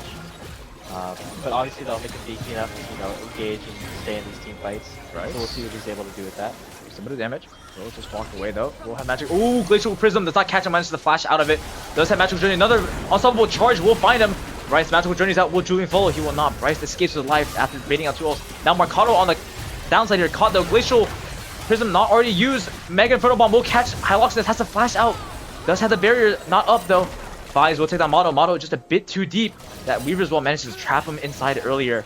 Now, as you can see, 1-for-1 trades. Actually, no, 1-for-0 because Bryce didn't die actually. So a pick caught onto Motto here. Maybe a bit overextended, trying to reach for that kill a bit too much. Will get punished for it. And the blue side still pulling ahead ever so slightly with his gold lead. Just barely. Yeah, I'm very excited to see that they were able to, you know, pull ahead a little bit after being almost 2k gold down, you know, earlier in this game. Absolutely. So I think we're in for a real treat. Now, Hyloxenus has been kind of struggling against the Phelios right now. As you can see, been caught out 2 times already. But still, it is a champion that scales. You have to give him a lot of setup and a lot of time to be able to, you know, kind of get ahead in this game. He's going even, which is what you want as a Phelios. But also, it's a Ziggs as well. A Ziggs will also want to go even. So both of these laners right now going even is good for both of them. But we'll have to see who manages to pull out ahead. Oh my god, I said even and good quite a bit of times there. But it is just the truth. Both of these laners want to just kind of chill and scale into the late game, and that's exactly what both of them are kind of doing right now, just chilling and scaling into the late game. So we'll have to see in the late game who has the more impacts on the team fight and who has the more consistent damage throughout. Because Ziggs, although he is a caster, his Q cooldown. Wait a second. Skyraptor might be caught here. Has to E out. Will E back in. Tries to bait out the Pantheon, but Unstoppable buffers the Pantheon W. Manages to live a bit longer, but will end up going down to Marcado. That was a nice attempt from Skyraptor, buffering the W, but ends up going down because of Marcado being very ahead, doing a good job early game from that Pantheon to get himself ahead. Now Able to trade objectives here. You know, stop laughing, obviously realizing that everyone's kind of grouping top lane to secure this Rift Herald. So, you know, they just go onto this drag down here, able to, you know, get something out of that play that happened top lane. Now, topside will be traded for the objective, but a kill for a dragon. I would say red side will take that trade any day of the week. They get the dragon, which leaves them one step closer to soul, and it is a pretty good soul here too, because Chemtech, while normally people consider it not a great soul, Aphelios does like to be. Oh, Blissful Fissure does catch the Pantheon and will just go down. His shield may keep him along longer. Dashes back in, is alive. Hyloxenus will pick it up, but Tower will not catch him. Mega Inferno Bomb tries to ease it out for him a bit more. Ooh, July does not find the unstoppable charge there onto Bard. Bard will Magical Journey out and heal himself back up to a decent amount of health. Aphelios Q will find Bard, but it's still just a poke game right now. We'll have to see if this game will extend into late game where Aphelios and Ziggs are the only 2 characters that want to peel for on both sides of the teams. Ziggs gets a cannon minion. Now, there's some vision. Hyloxenus opting for Storm Razor, which has made its return. Seems like July gets ulted on by Weaver's Wall, but will not take any damage. Flash in with the good sidestep there from. I'm not sure if Motto wants to charge in there onto the weak stones, but he will go down after taking so much damage. Hyloxenus gets ulted by Bard. Julian now also goes down. Flash Q from Marcado will catch a triple kill for Marcado. That is a massive boost that boosts him up to, I believe, 8 kills now for this Pantheon, and he wants more. He's not done with them just yet. He wants to go back in and kill the Sona too. But I think Motto, being either unaware or just too greedy, dashes into the Talia's stones. And those stones you do not want to dash into. Yeah, exactly. You know, obviously Julian trying to, with some fancy feet there, trying to sidestep, buy some time for his team. But, you know, this Pantheon with his Q execute is too strong. And, you know, people say this champion doesn't scale. That's a lie. That's a lie. Especially with Conqueror.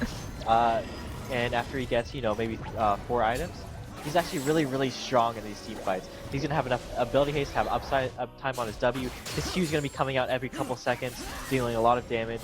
And obviously he gets resistances from his powered E's. So he's not actually that bad.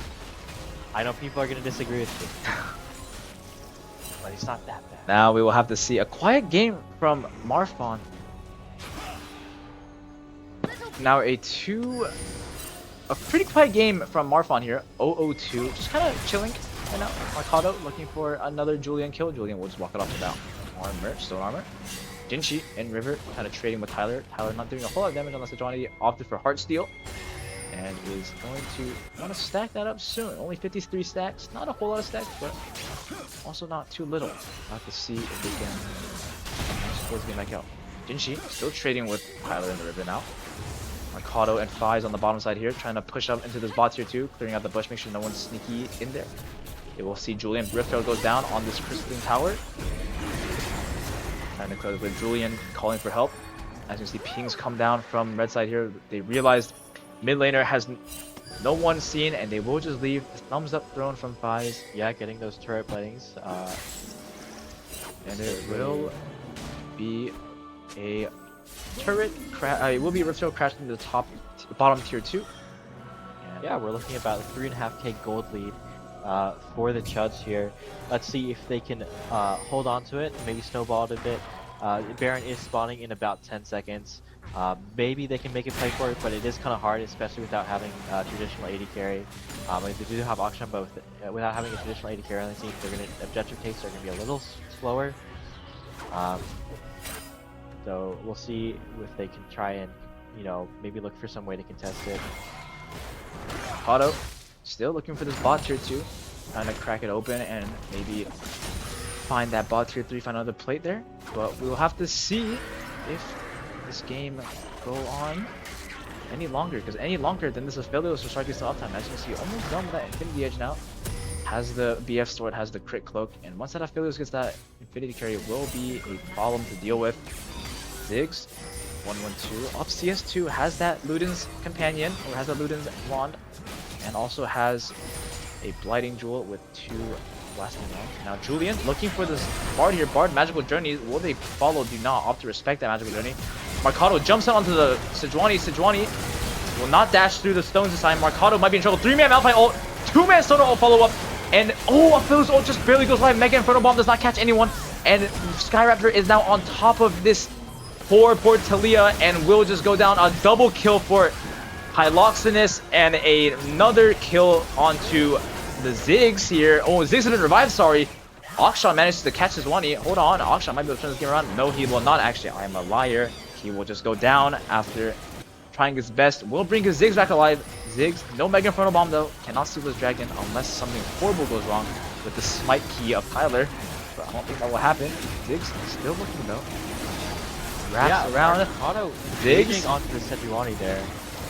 No, they did not have smite up actually. I forgot Tyler was not even alive there, so Ziggs did have totally have a chance to steal there, but does not get it. Aphelios got a double kill in that fight. That is a huge double kill for Aphelios. That is a lot of gold now. He is probably backing, and we'll probably see an Infinity Edge completed, plus a component here. Aphelios pulling ahead now. Jinchi will not let him respawn. Oh my god, Grand Starfall comes down on the Sona. Sona will just live?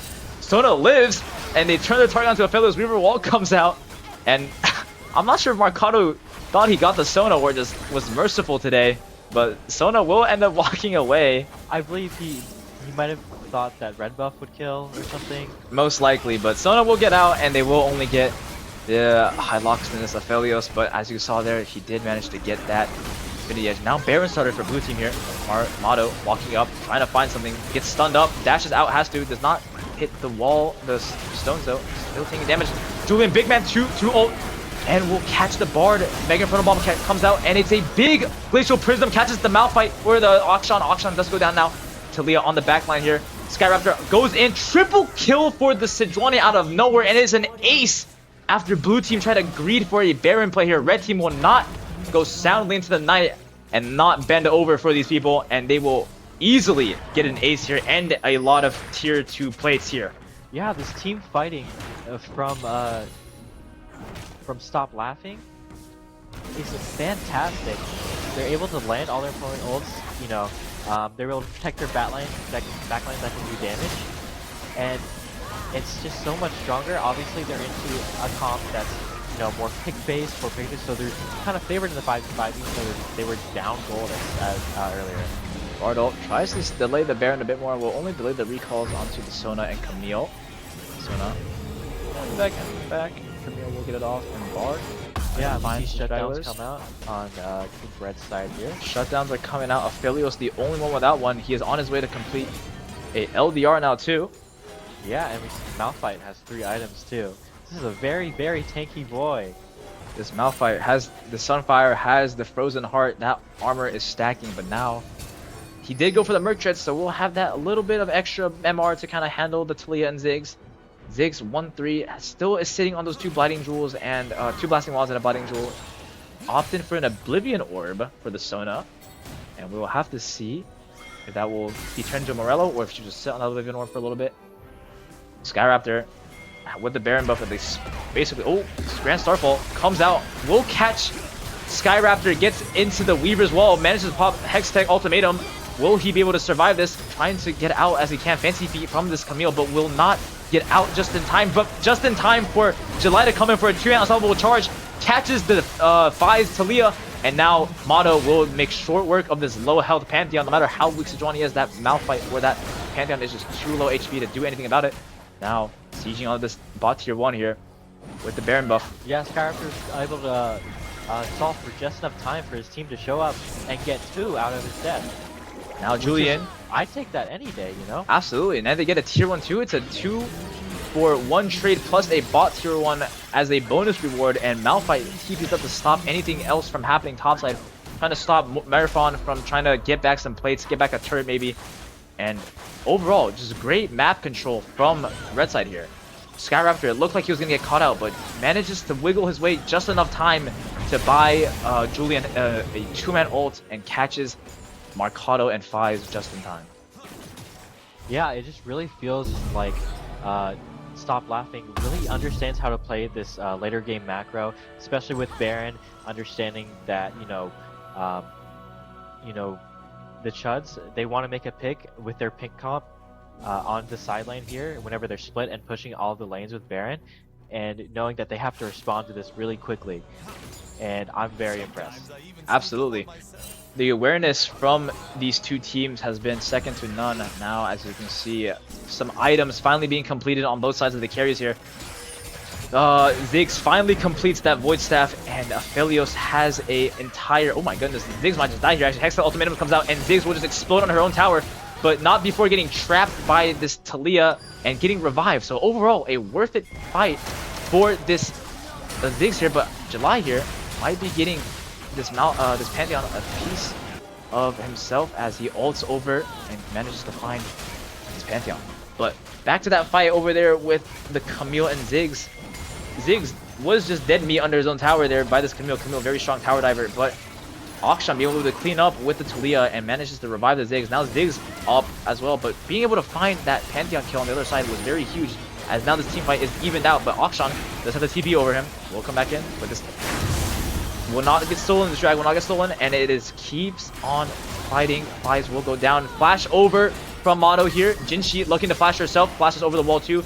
July has no ultimate used. No flash. He does have ultimate actually coming back up just in time. Jinshi, can she blast over the wall? No, she cannot. Jinshi will go down. Now July keeps on chasing. Keeps the chase going. Will he be able to find anything else? No. Motto keeps on looking as well. Both of these teams both on the back end here. Sona trying to find some extra poke damage. Maybe a slow here. Hyloxon is full HP with a red, green, with a blue, with a green, white here. Good combo. Charges in, hits the Pantheon. Pantheon will go down. Oh my goodness, that Fate's Call will manage to save quite a bit of people here, but it does not seem like it will save enough people here, as Marcato will go down along with Jinshi, or not, along with Rice. Oh my goodness, what a fight that was.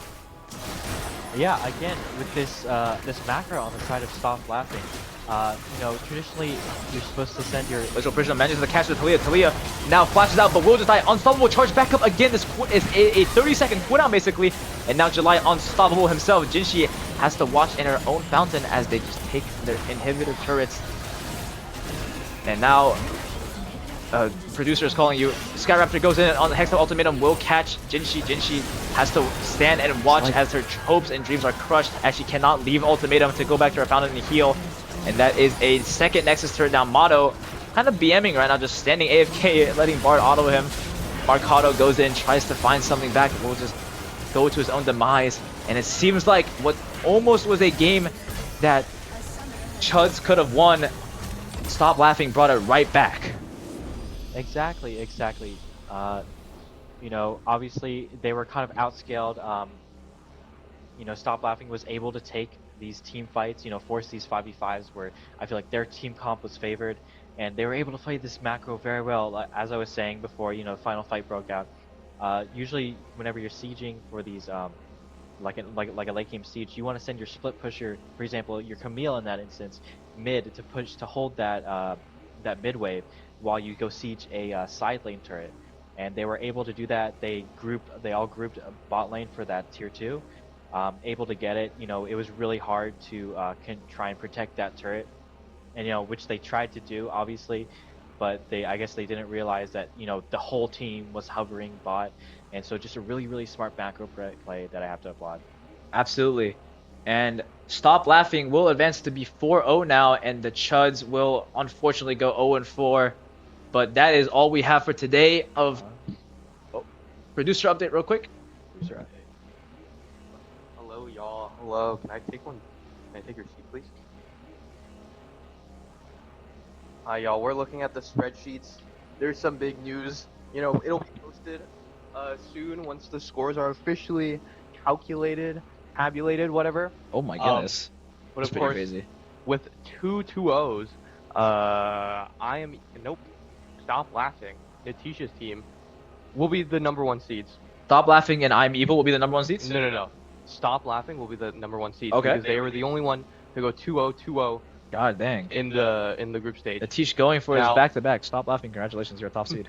Now, of course, the next teams I'm going to mention, Unicorn and I Am Evil. The two of them both won their first games 2-0, and then played each other, and then win 1-1. Ooh, okay, so very balanced here. So, I Am So, Evil and Unicorn The Sparkle two of Force. them both scored 4 points, and with all the times calculated, I Am Evil wins by 4 minutes.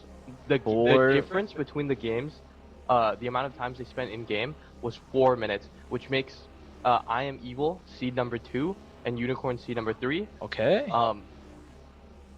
And yeah, I mean, that's all I know. Crit Oh. happens is 4th. Okay. And then we'll have to go And do check. some more calculations for 5 and 6, but those are between the Team- Chuds and Team Blue, who unfortunately did not. Ooh. They didn't win any games, but you know, you never know. Playoffs. So, the Chuds and Team Blue will start tomorrow in the losers bracket. Yes, that's true. No matter what, and we will have to see who does Stop Laughing and I Am Evil draft between Unicorns, USF. I'm not gonna say that full name, and Crit happens, Yeah, and we will all catch that tomorrow yeah. at 12 or 11 a.m. 12, sorry, 12. at 12 p.m. high noon. Tap into the stream. Playoff starts, bracket starts, We're so freaking eliminations will excited. start happening. Be sure to tune in. But And- that is all we have for today, I believe. Coach Baker, Prime subs. That's all you. Use code Faker if you come to UT, if you come to the Union. Use code Faker when you check out at the arena. When you buy a semester pass, you get $5 off or $10 off or an extra hour, on your hours if you just buy plain hours. So please, that supports us a little Yeah. bit. So please do use code Thank Faker. you. So thank you guys for tuning in. That's all we have for today. We're about to get kicked out actually. So